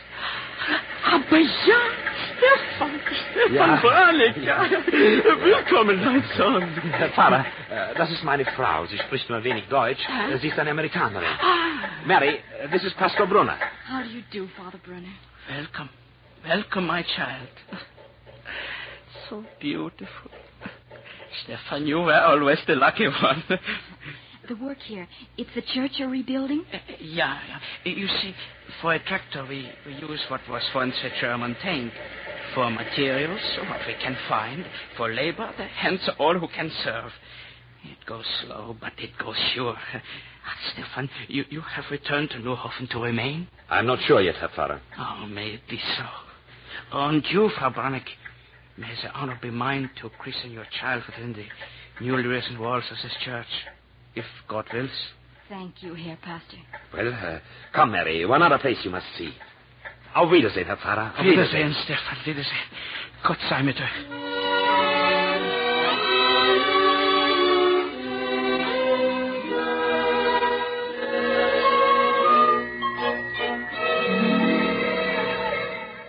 And this too I wished you to see, Mary. Boys playing soccer. Yes. But that's not a ball they're playing with. No, a bunch of rags bound with wire. With this they must do. But they play wonderfully. It was always so in Neuhofen. Stefan, that boy over there, he's not playing. Why not? I don't know. Well, we'll ask him. Hallo, du, Junge. Ja, mein Herr. Haben Sie mich gerufen? Ja, sag, warum spielst du denn nicht? Das ist ein Meisterschaftsspiel.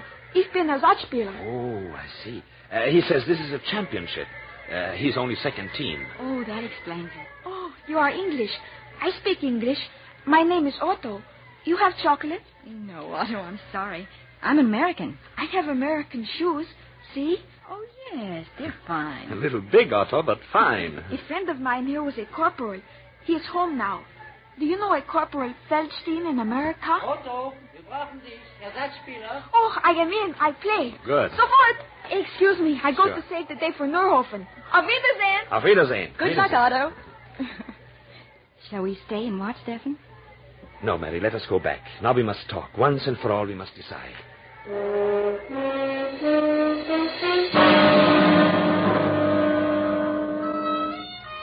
And so in the early dusk of the autumn day, Mary and I walked back toward Brunhilde, arm in arm. And for a time that seemed forever, both of us were silent. And I suddenly felt forlorn and sad with a strange new sadness. Had then Mary not understood what by these things I tried to say? But if she did, there was no word of it.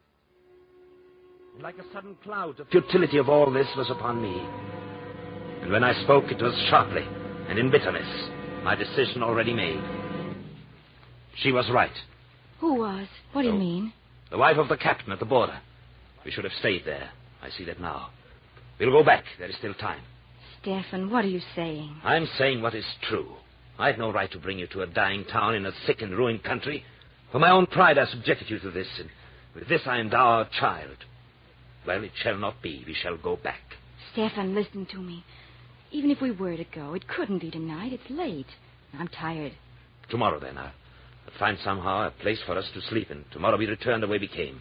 It shall be so. Shall it, Stephen? Please go back to the truck. I'll find shelter and meet you there.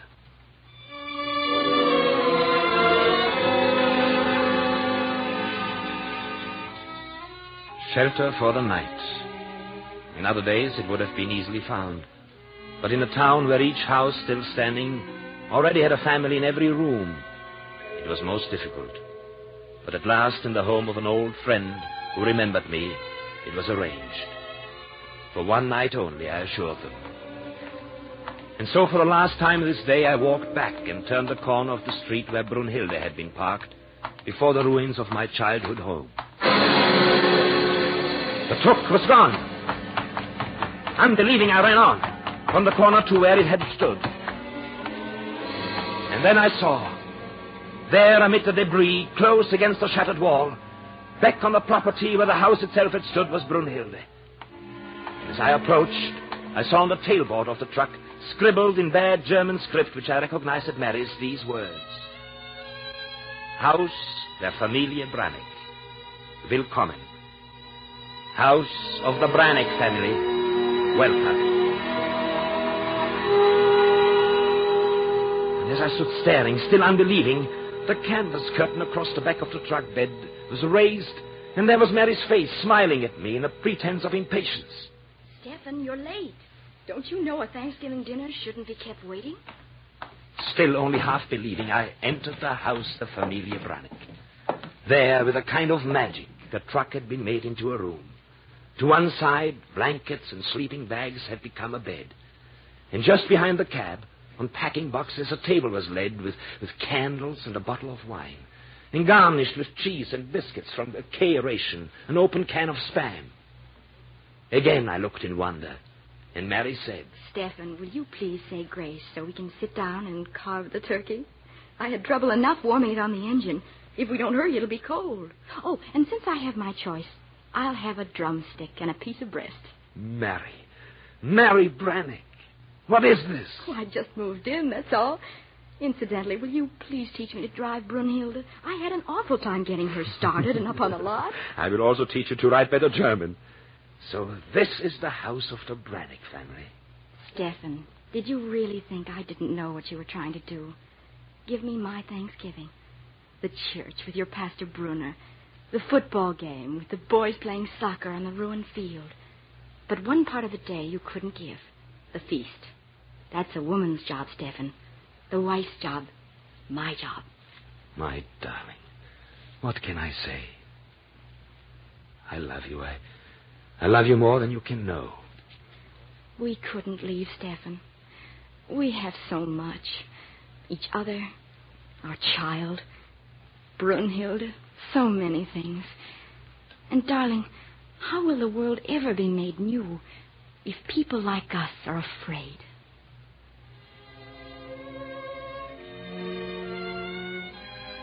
And so, dear child to be, this day is past of which I've written this journal for your eyes to someday read. Written that you may know in the years to come of a truth I've learned this day, from your own mother. The truth that the day of Thanksgiving belongs to no one people and no one land, but is in the hearts of all people, of all nations, who love and understand, and who face each today with courage, and each tomorrow with unbounded faith. Written at Noorhofen, this 27th day of November, 1947. The day your mother and I, in the goodness of God's blessing, came home for Thanksgiving.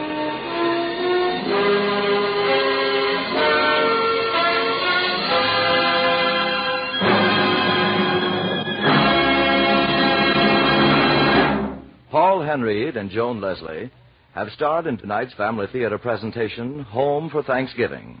Now, our host for this evening, Charles Boyer.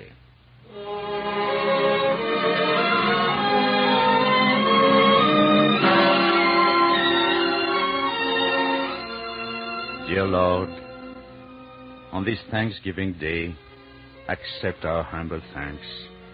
We pray for all thy gifts, for sunshine, rain, for fruitful trees and fields of grain, for food and shelter and kind friends, for every blessing heaven sends, for faith to see in all things, Lord, thy gracious gifts and great reward, for hope to rise from earthly care and find fulfillment in our prayer, for love to aid, for light to see, we give our thanks by charity, for work to do, for each success, for all good health and happiness, for home and loved ones gathered here, for love and laughter and good cheer, for mercy, courage, gladness, mirth, for all good things upon this earth, dear Lord, we offer thanks and pray with joyful hearts, Thanksgiving Day.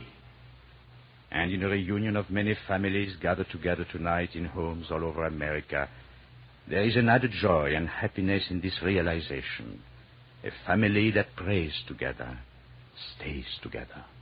This is Charles Boyer saying good night and God bless you. We'd like to thank Joan Leslie and Paul Henried for their performances this evening. Our thanks to True Boardman for writing tonight's play and to Max Terre for his music. The production was directed by David Young. Next week, the stars will be Barry Fitzgerald and Sandra Barkova in O Romeo, My Romeo. This series of the Family Theater broadcast is made possible by the thousands of you who felt the need for this kind of program, and by a friend of the New York Foundling Hospital, which cares for homeless and motherless babies without distinction of race, creed, or color. Tony Lafrano speaking. This is the Mutual Broadcasting System.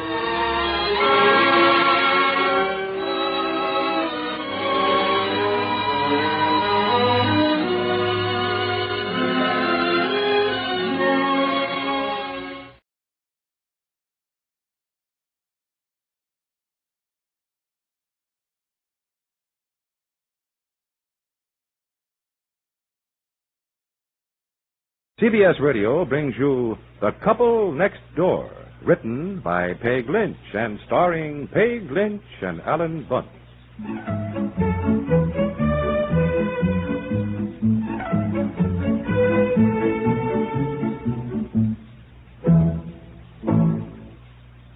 Here's star George Brent. Cold and sinus trouble can ruin an actor's performance. To feel better fast, I take the newest medicine for those miseries. New improved 4-way cold tablets. Today's 4-way contains a decongestant to drain sinus congestion while it relieves cold distress. Tests prove 4-way acts faster than any other leading cold or sinus tablet to relieve muscular pains, reduce fever, relieve headache without upsetting stomach. Drain sinus congestion, too. Get new 4-way cold tablets, 39 cents.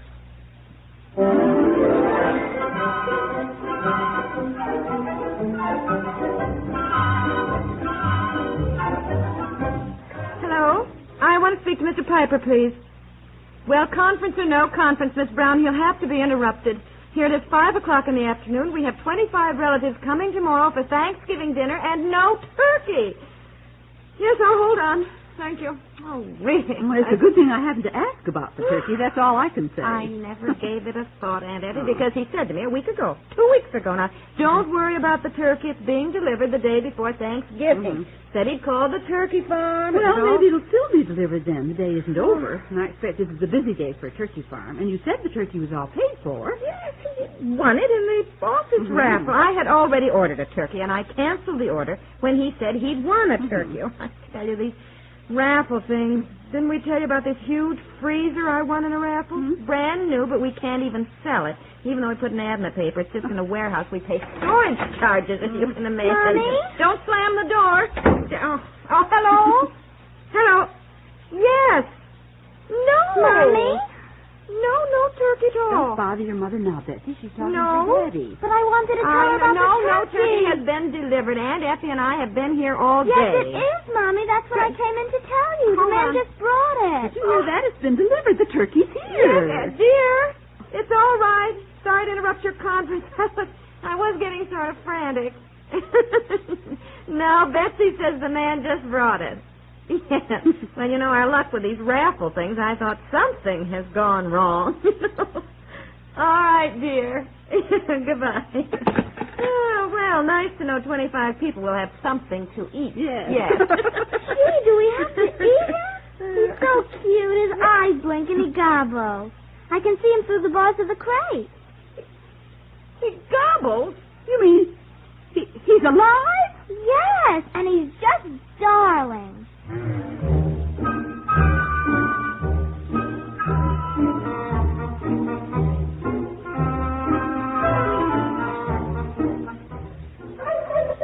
If there is no sense going on about it, I most certainly did not tell them to deliver a live turkey. Well, they said you did. Never. Why in Sam Hill would I order a live turkey? Well, they said you did. Who's they? Who's this they that said I ordered a live turkey? The people at the turkey farm. Well, who?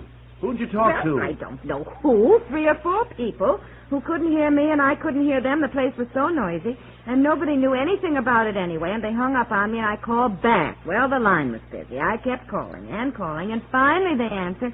I went through the whole thing again about how they delivered us a live turkey, and this dumb girl, the dumbest girl I've ever seen. She said, well, what about it? I said, what about it? We don't want a live turkey. All right, then now calm down. Calm down. Calm down. We have 25 of your relatives and mine coming for dinner tomorrow. All right, then I'll call the turkey farm. We'll have this one picked up and replaced with one that's been killed and dressed. So stop worrying. The girl finally looked up the order after I spelled our name and our address to her for the 5th time.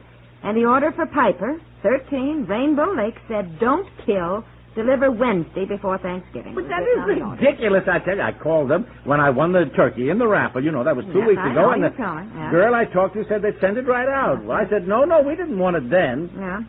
I may have said, don't kill it now, to deliver it to Wednesday before Thanksgiving. Oh, for the love of Mike, I'll call them now. Well, it's no use. They're sold out, and the men are out delivering the turkeys now. Why would anybody order a live turkey? I mean, it's unbelievable that people who handle turkeys, that's their business, would deliver a live... Well, I asked her that. Apparently, they have customers who order them live. Restaurants sometimes who keep them a few days and want them freshly killed, especially on long holiday weekends. Well, we are not a restaurant. Well, all I can say is it's the last time we're ever going to buy a raffle ticket. If we do win something, it just boomerangs into trouble. Yeah. Remember the time Bill Paulson sent us a live turkey for a joke? Yes, but we sent it back. If we can't send back, we'll have no turkey at all. So, I'll leave it to you, I guess, to be the Lord High Executioner. Yeah, that's a nice way to put it. Well, if you want to wait, Aunt Effie drove down to the shopping center to get Alvin. Now, he wanted to do some shopping. They live on a farm. Alvin has all his life here. He's, more used to this sort of thing. No, Pete's sake. I guess I can kill a turkey. Oh, look at him. Now, don't start that. Well, you said kill him, and that's when he gobbled, just as though he knew. Well, you certainly make me feel great. I don't relish this, How will you do it, dear? Do it? With an axe, I guess. Chop off his head. Oh, honey, don't even talk like that. Well, for Pete's sake, what do you suggest? Well, I don't know. There must be some more humane way than that. Could you chloroform him? Who ever heard of chloroforming a turkey? Well, I don't want to hear any more talk of chopping his head off. It just seems so mean, dear. Look at him. Hello, hello, hello, hello. Oh, I can't even look him in the eye when I realize I'm planning to stuff him with dressing and make gravy and cut up giblets. Get out of the way. Get out of the way. Let me lift this crate out to the garage and get this darn thing over with. The vet. The vet. Why don't we take him to Brownie's vet? He could just give him a shot of something that would put him painlessly out of the way. Take him to a vet. That is all I need. A $10 veterinarian's bill for services rendered my Thanksgiving turkey. Well, still, it would be painless, dear. Look, it just takes 1 second to chop off his head, and that's painless, too.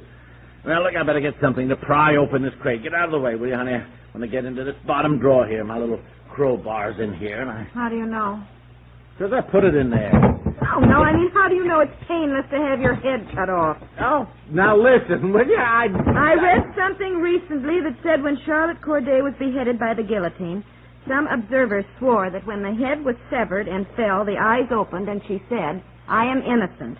Only, of course, she said it in French. But some claim that it proves something. Yes. Well, if I chop off this turkey's head and he opens his eyes and says, "I am innocent," I agree. It will prove something. Especially if he says it in French. Look, I know you think I'm squeamish about Look, this. if it'll make you feel any better, I'll get my gun and shoot him. Shoot him? When he's in the crate? Well, if I take him out, he'll get loose, and my marksmanship is not what I Well, it certainly doesn't seem very sporting to shoot him while he's in the crate. He wouldn't have a chance. He's not supposed to have a chance. We're having him for dinner. Besides, isn't it against the law to shoot off a gun in town? Yes, it is. You can shoot people, but I don't think you can shoot birds, and a turkey is a bird. It has always been my impression that it was against the law to shoot people, in or out of town. You know what I mean. Intruders, burglars, while defending your home. What are you doing? And I'm just loosening the crate a little here so it opens easily when I get outside. You know, it's cold out. I don't want to... I know. That's why we brought the turkey into the kitchen. Aunt Effie said the poor little thing could get pneumonia. She did. Would you please just go into the living room and get out of the way and let me handle this? In fact, keep an eye on the children so they don't realize... By the way, where are Betsy and Bobby? Upstairs in Betsy's room. I gave her a dime to build him a road of blocks for his little cars and watch him until dinner tonight, which I haven't even started in all the excitement. Well, I'll go see how they're doing. All right, well, don't let them come downstairs. They might look into the garage or something. Yeah, all right, dear, all right. You just take... Betsy! You children getting along all right up there? Betsy? We're not upstairs, Mommy. We're here in Daddy's den. Daddy's den? What are you doing in Daddy's den, huh? Daddy wanted me to build a big road out of blocks, and my bedroom wasn't big enough, Mommy. Yes, it wasn't only big bus going over the bridge. Oh, yes, darling. Bus going over a bridge. Isn't that nice? Yes. Yes, that is exciting. Yes, a bridge. You get these blocks picked up right after dinner, Betsy. This is Daddy's den, and you know we don't allow either of you to bring your toys in here. Oh, don't tell me he cut off one of his own fingers. What? What is it, dear? Nothing. What, Bobby? What is it?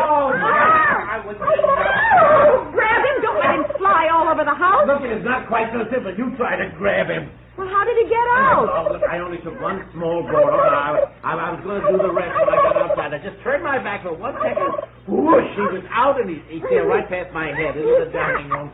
Oh, golly. Take Bobby and go upstairs. Oh, no, Mommy. I want to watch the turkey, please. Turkey, Mommy. Quiet, everybody. Don't anybody move. Don't move. He sees you. He sees you sneaking up on him. Easy. Yes. Grab him! You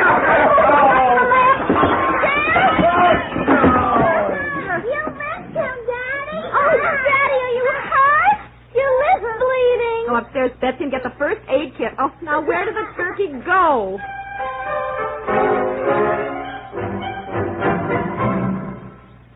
We'll return to the couple next door in just a moment. In this land of plenty, we occasionally forget that millions of less fortunate people elsewhere in the world are hungry, sick, and destitute. But the three great religious faiths of our country, Protestant, Catholic, and Jewish, haven't forgotten. They conduct annual campaigns to help the needy overseas. 80% of all volunteer aid is channeled through religious organizations here. Because of the scope of this great charitable work, United States government surplus food can be distributed at low cost. For example, $1 will send more than 300 pounds of food abroad. But the money you contribute to your church or synagogue goes for more than food. It helps send clothing, bedding, and medicine, too. It goes toward the maintenance of hospitals and orphanages, to initiate and carry out self-help and resettlement projects. During this month of Thanksgiving, keep faith for those in need overseas. Give for your faith. Well,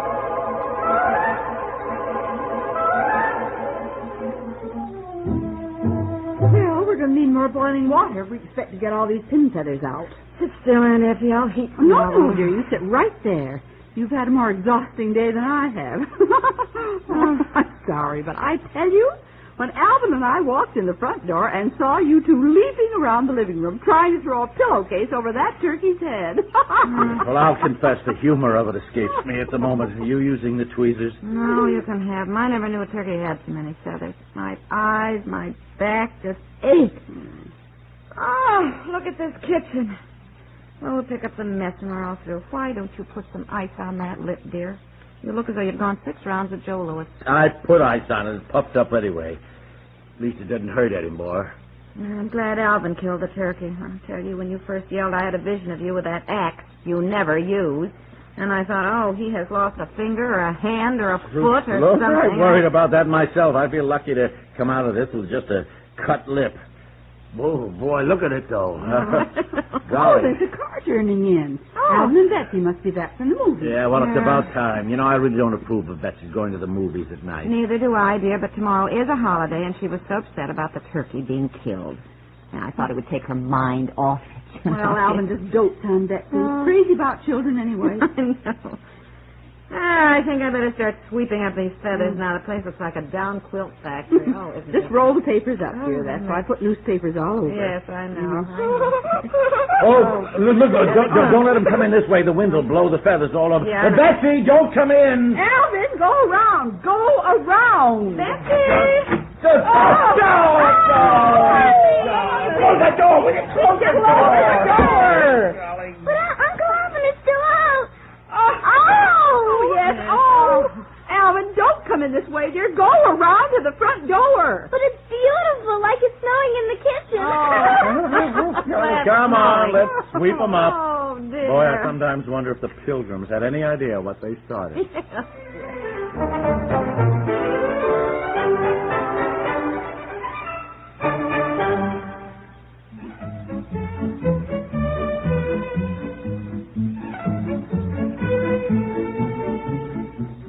The couple next door stars Peg Lynch and Ellen Bunce, with Margaret Hamilton, Francie Myers, and Madeline Pierce, and is produced by Walter Hart and directed by Dick Stenta. This is Warren Sweeney speaking. This was an original old radio broadcast presented by Radio of Yesteryear. Darrell Hawkins speaking.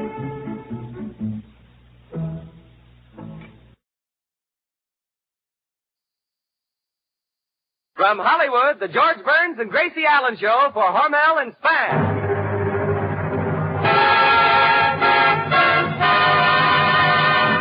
Crazy people.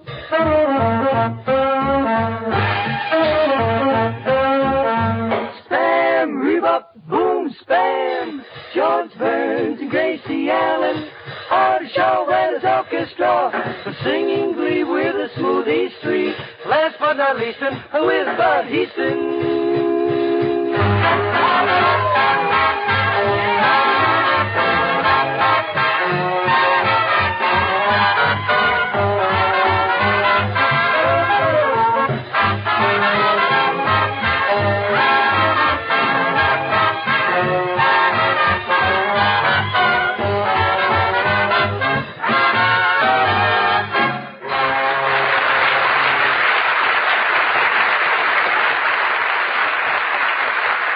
Quiz question, friends, and it will pay you to know the answer. Ready for the question? All right. What is an easy way to serve the family a swell main course for dinner that costs but a few cents? There's no magic about it. Just open a can of Spam, S-P-A-M, and bake according to the simple directions on the label. Takes only a jiffy, and you'll set before the family a delicious taste surprise that satisfies even the huskiest appetite. That's because Spam is grand-tasting meat, and baked, it certainly makes a hit. The perfect combination of juicy pork shoulder and ham meat, originated by Hormel, gives Spam extra flavor, extra goodness. Try a Spam bake for dinner tomorrow. Just be sure you ask your food dealer for S-P-A-M Spam.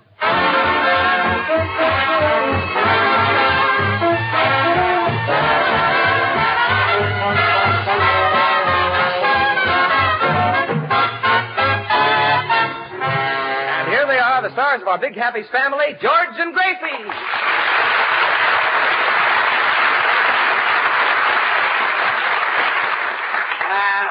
Thank you very, very much. Tonight, ladies and gentlemen... Oh, George, where's Gracie? She's not here. Tonight, ladies and gentlemen... George, can you do a show without Gracie? Certainly I can do a show without her. Do you think I need Gracie? Certainly, Bud. He needs Gracie about as much as Dorothy Lamour needs a sarong. Yeah.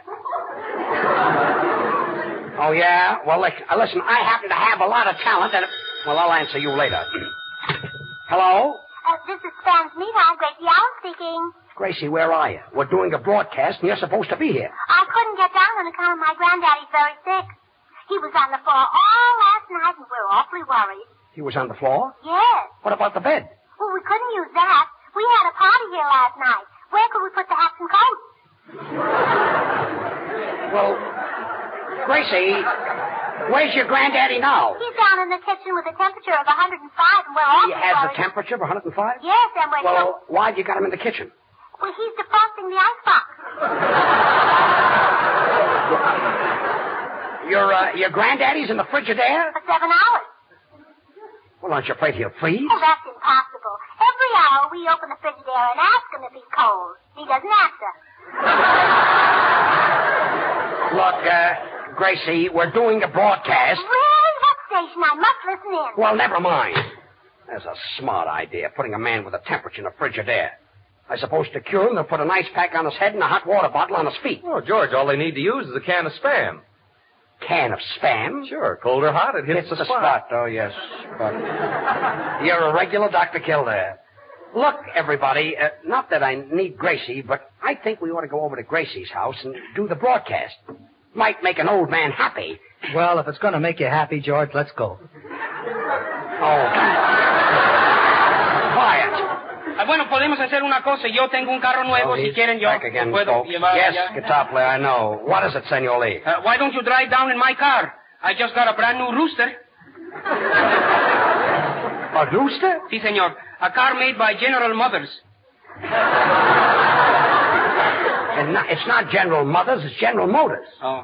A mother is, well, for example, when you were a baby, who combed your hair? That's what I'd like to know. The part isn't straight. Well, quiet. Come on, everybody. We got to get to Gracie's house.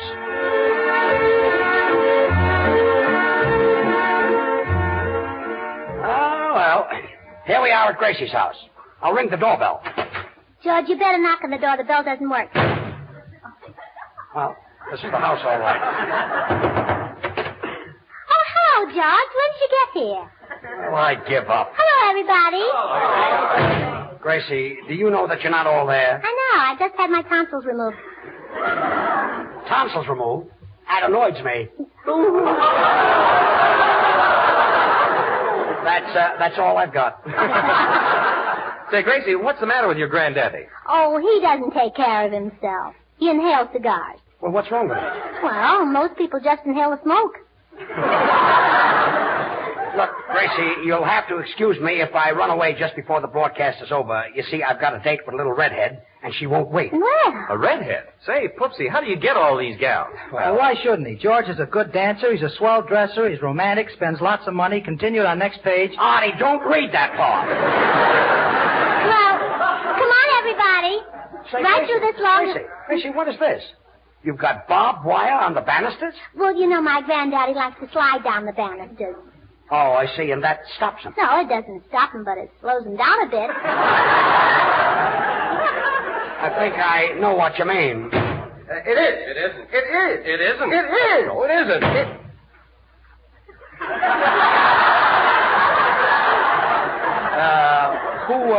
Who are they? Oh, they've been living here for over a year. Well, who are they? I don't know. Gracie, you know, this house is filled with imbeciles. Well, I better tell Granddaddy you're all here. Well, never mind that. We better start the broadcast. What's tonight's program about, George? It's about Thanksgiving. What's that? What's that? Look, Gracie, as far back as you can remember, what always happened in November? Roosevelt was elected.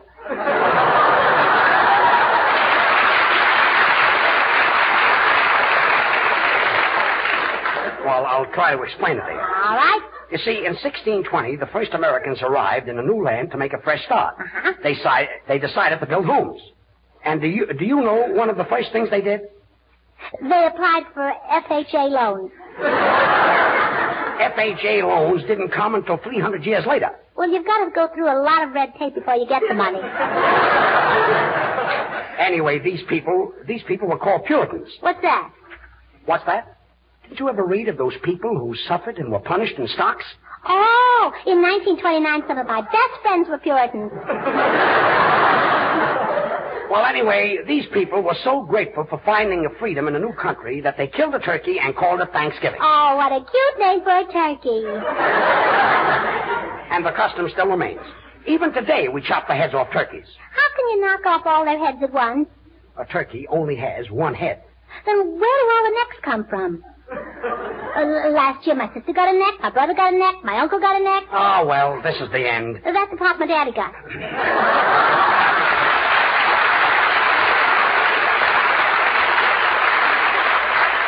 Look, Smoothies, Bad, Charlie, and Little, will you sing a song while I try to explain to Gracie what Thanksgiving is?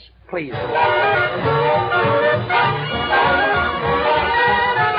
In a dinky honky-tonky village in Texas, there's a guy who plays the best piano by far. He can play piano anywhere that you like it, but the style he likes the best is 8 to the bar. When he plays disco ball, he's the daddy of them all. The people gather around when he gets on the stand, and when he plays, he gets a hand. The rhythm he beats puts the cats in a trance. Nobody's there while the three dance, but when he jams with the bass and guitar, they holler, "Feed me, daddy, into the bar." Clink, clank, clink, clank, clink, clank, rocking on the keys. Riff, riff, riff, riff, riff, riff, riff it out with ease. But when he jams with the bass and guitar, they holler, "Feed me, daddy, into the bar, just feed me. Please feed me. Oh, feed me."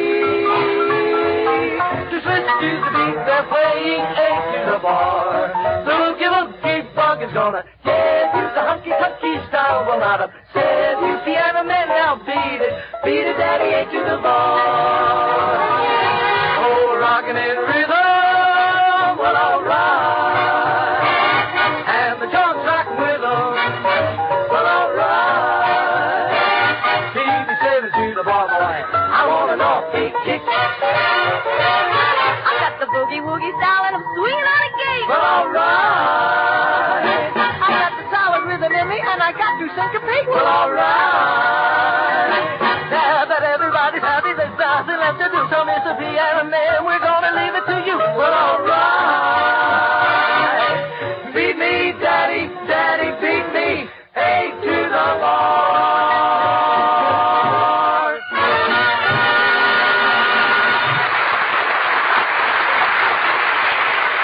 Gracie, I've never seen a house like this. People walking around and nobody knowing them. And this furniture. What kind of furniture is this? Well, it comes from the Hollywood Furniture Company. Yeah, but what about the period? Oh, pardon me. It comes from the Hollywood Furniture Company, period. Yeah, that's what I meant. Oh, say, Gracie, where's your kitchen? I want to get a sandwich. Oh, Bud, we haven't got any Spam in the Frigidaire. No spam in the Frigidaire? Not in the Frigidaire. Spam doesn't need any refrigeration. Oh, shucks. I forgot. I'll hate myself in the morning. Oh. Oh. No. Oh. What's that? That's my granddaddy. He's sliding down the banister. He's sliding down a barbed wire banister? Well, he does it 20 times a day, and the doctor told him to stop. Well, I imagine he would. Sure. It's bad for his heart. Well, I hope the kid makes a 3-point landing. It is. It isn't. It is. It isn't. It is. It isn't. Gracie, these fellas have been living in your house for over a year and you don't know who they are? That's right. Well, why don't you ask them? I don't talk to strangers. Well, this is some house. George, I better go and find Granddaddy and give him his medicine. You see, he hasn't got a nurse anymore. Oh, he had a nurse, huh? Yes. And the only way he'd take his medicine was when the nurse would kiss him after every teaspoonful. It was awful stuff. Bitter, huh? No, he hasn't any teeth.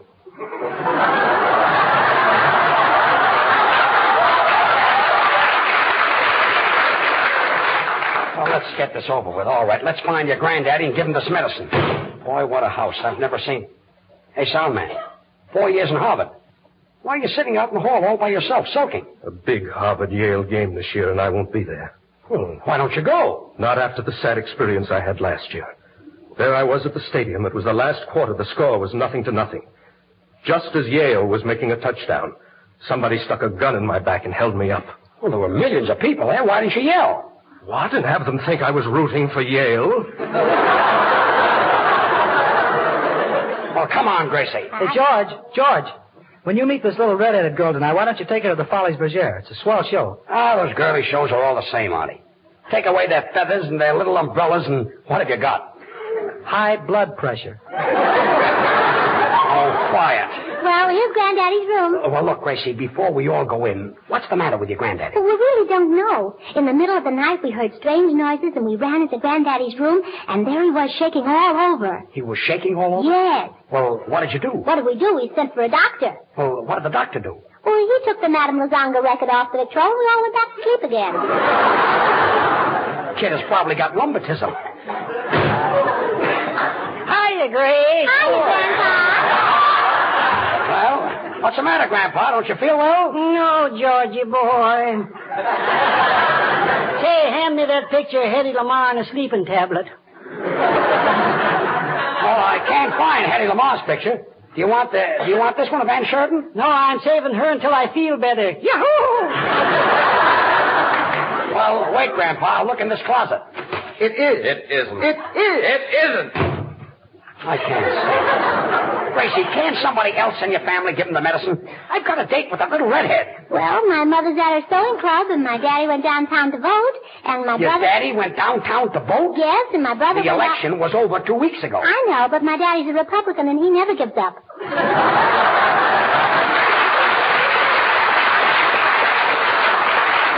Gracie, try to understand this. I've got a date with a girl. Senor Burns, I can't stand this. Senor Burns, look out. Don't get excited. You'll break a blood weasel. Don't worry about me. And besides, you said that wrong. Oh, perdóname. Don't get excited. You'll break a blood weasel. Well, that's much better. Hey, buddy boy. Well, what is it, Granddaddy? Buddy boy, would you mind reaching in that coat pocket and getting me a cigar? Oh, what coat, Grandpa? The one George is wearing. There aren't any cigars in my pocket. You mean you didn't get anything with that suit? That was a pretty good one, Corny. Oh, quiet. Even if I did have a cigar, if I did get a cigar with it, why should I give it to you? You're the tightest old man I ever met. You never gave anybody anything. Oh, Judge, you shouldn't say that to my granddaddy when he's so sick. He gave you something. When did he ever give me something? Tonight. What did he give me? The measles. The measles?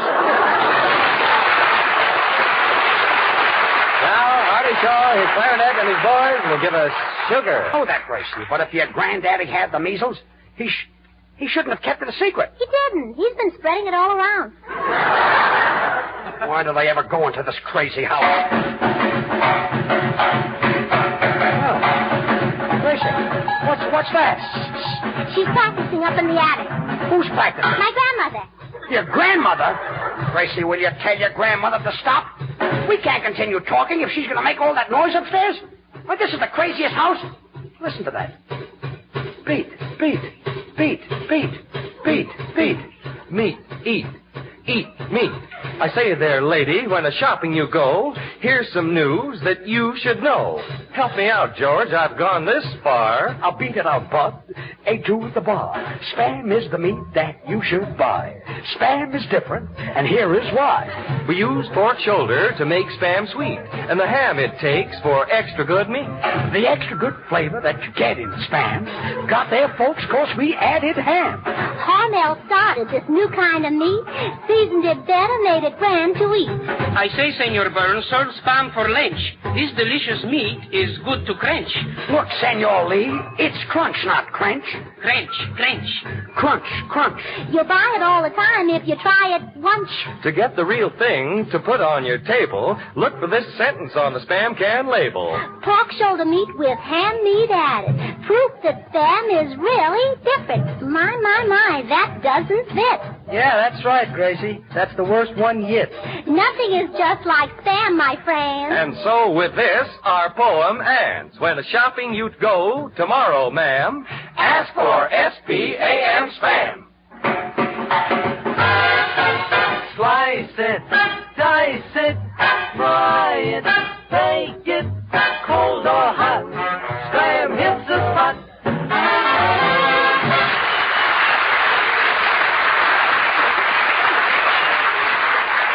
Look, George, if there's a possibility of your having the measles, I wouldn't keep that date with that redhead. Well, don't worry about me, Artie.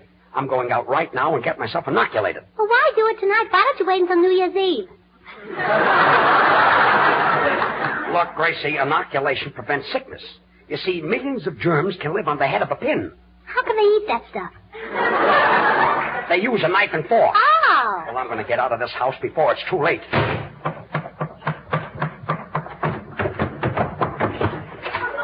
Hold on there, mister. Where do you think you're going? I'm going out, officer. Why? Oh, no, you're not. Nobody leaves this house. It's quarantined. But I'm George Burns. I haven't got anything. I've heard you on the air, brother, and you ain't kidding.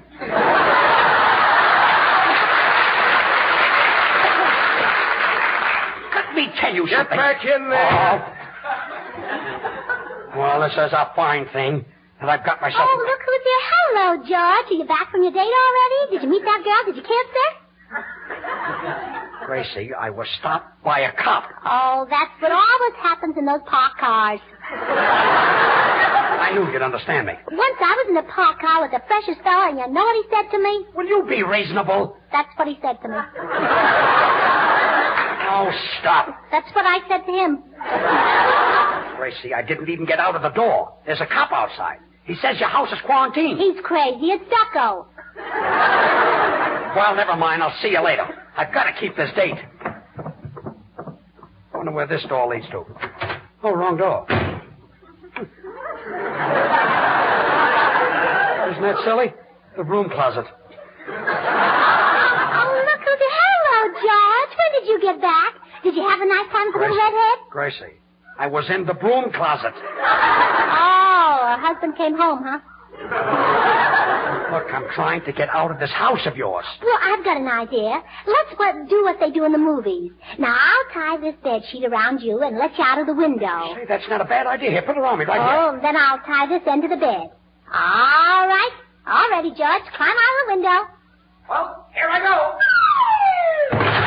Ouch! Gracie! Gracie! What? What part of the bed did you tie it to? The pillow! The pillow! Hey, you Burns, I told you the place was quarantined. Now get back in that house. Well, look who's here. Hello, George.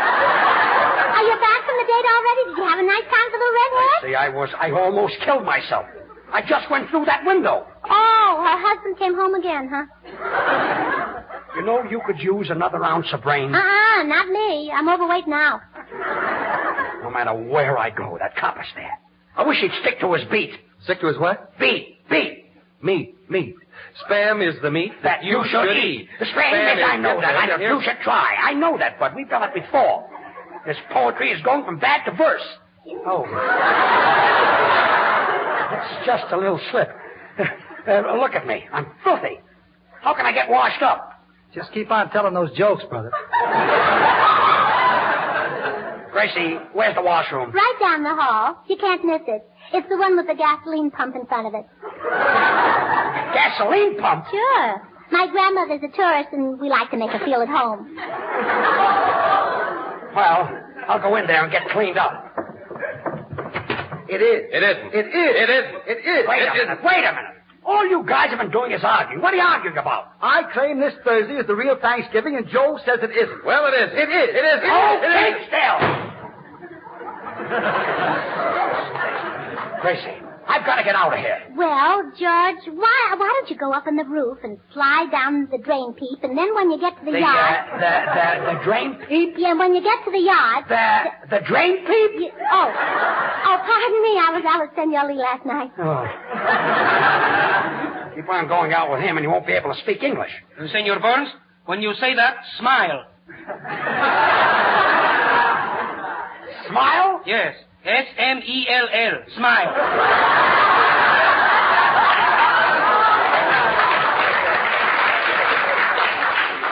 That smell. You're perfect? Oh, please, everything happens to me. Here I've got a date with a girl. I'm all messed up. I scrape my nose. Huh, what a pickle. Looks more like a banana. Oh, yeah? Well, my face happens to be all right. Doesn't bother me. Maybe that's on account of your standing behind it. Yeah, maybe. Well, I've just got to get out of here. Mr. Burns. What does it sound, man? Just look at this goldfish bowl. It's a rhapsody in glass. It's made of pure quartz silicate. Time like this, he's got to impress me with his education. There must be some way out. Say, Soundman, what happened to the goldfish that were in that bowl? Answer me, what did you do with those goldfish? Forgive me, Miss Allen, I couldn't help it. Once a Harvard man, always a Harvard man. Well, there must be some way out of here. Soundman, I don't mind your eating the goldfish, but Tom Harmon is going to get pretty angry. Why, Tom Harmon is that great Michigan football player. Well, it's also the name of our cat. You call your cat Tom Harmon? Well, yeah, that's on account of every time he gets loose, he makes 10 yards.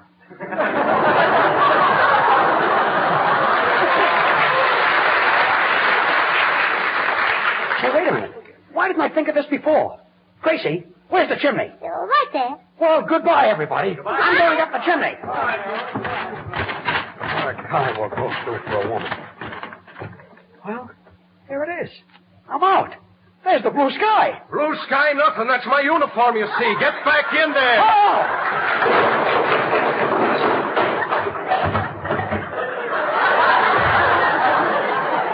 Oh! Well, look who's here. Hello, George. You back Quiet.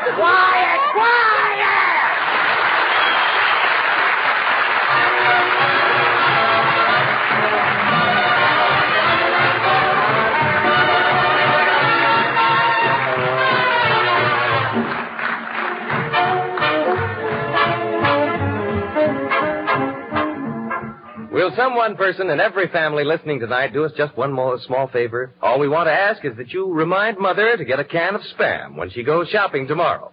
You'll be doing a bigger favor for yourself because Spam is absolutely the most popular new meat item in a generation. Once you taste Spam's tempting flavor, its tender, meaty goodness, you'll want to serve Spam often. Spam is so easy to prepare. Try it tomorrow. Use the simple recipes on the label. Ask your food dealer for S-P-A-M, Spam. Join the thousands who say, whenever the occasion calls for delicious meat at our house, we serve Spam. Well, Bud, I'm certainly in a fine mess. Oh, George, I just found out my granddaddy hasn't got the measles. Well, good. Now I can go and meet my little redhead. Oh, yeah, then you can say hello to my granddaddy because he went there, too. Good night, all.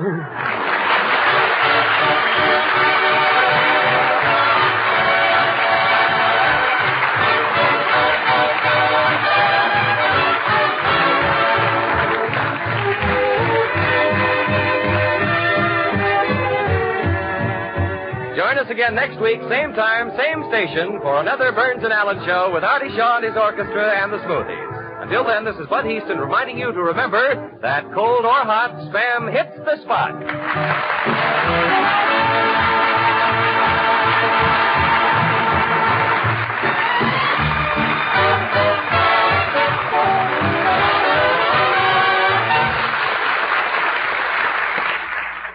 Have you tried Hormel chili con carne? Even those who think they don't like chili do like chili con carne the way Hormel makes it because it's different and everybody likes it. Double your money back if you don't like it. Try Hormel chili con carne tomorrow. This is the National Broadcasting Company.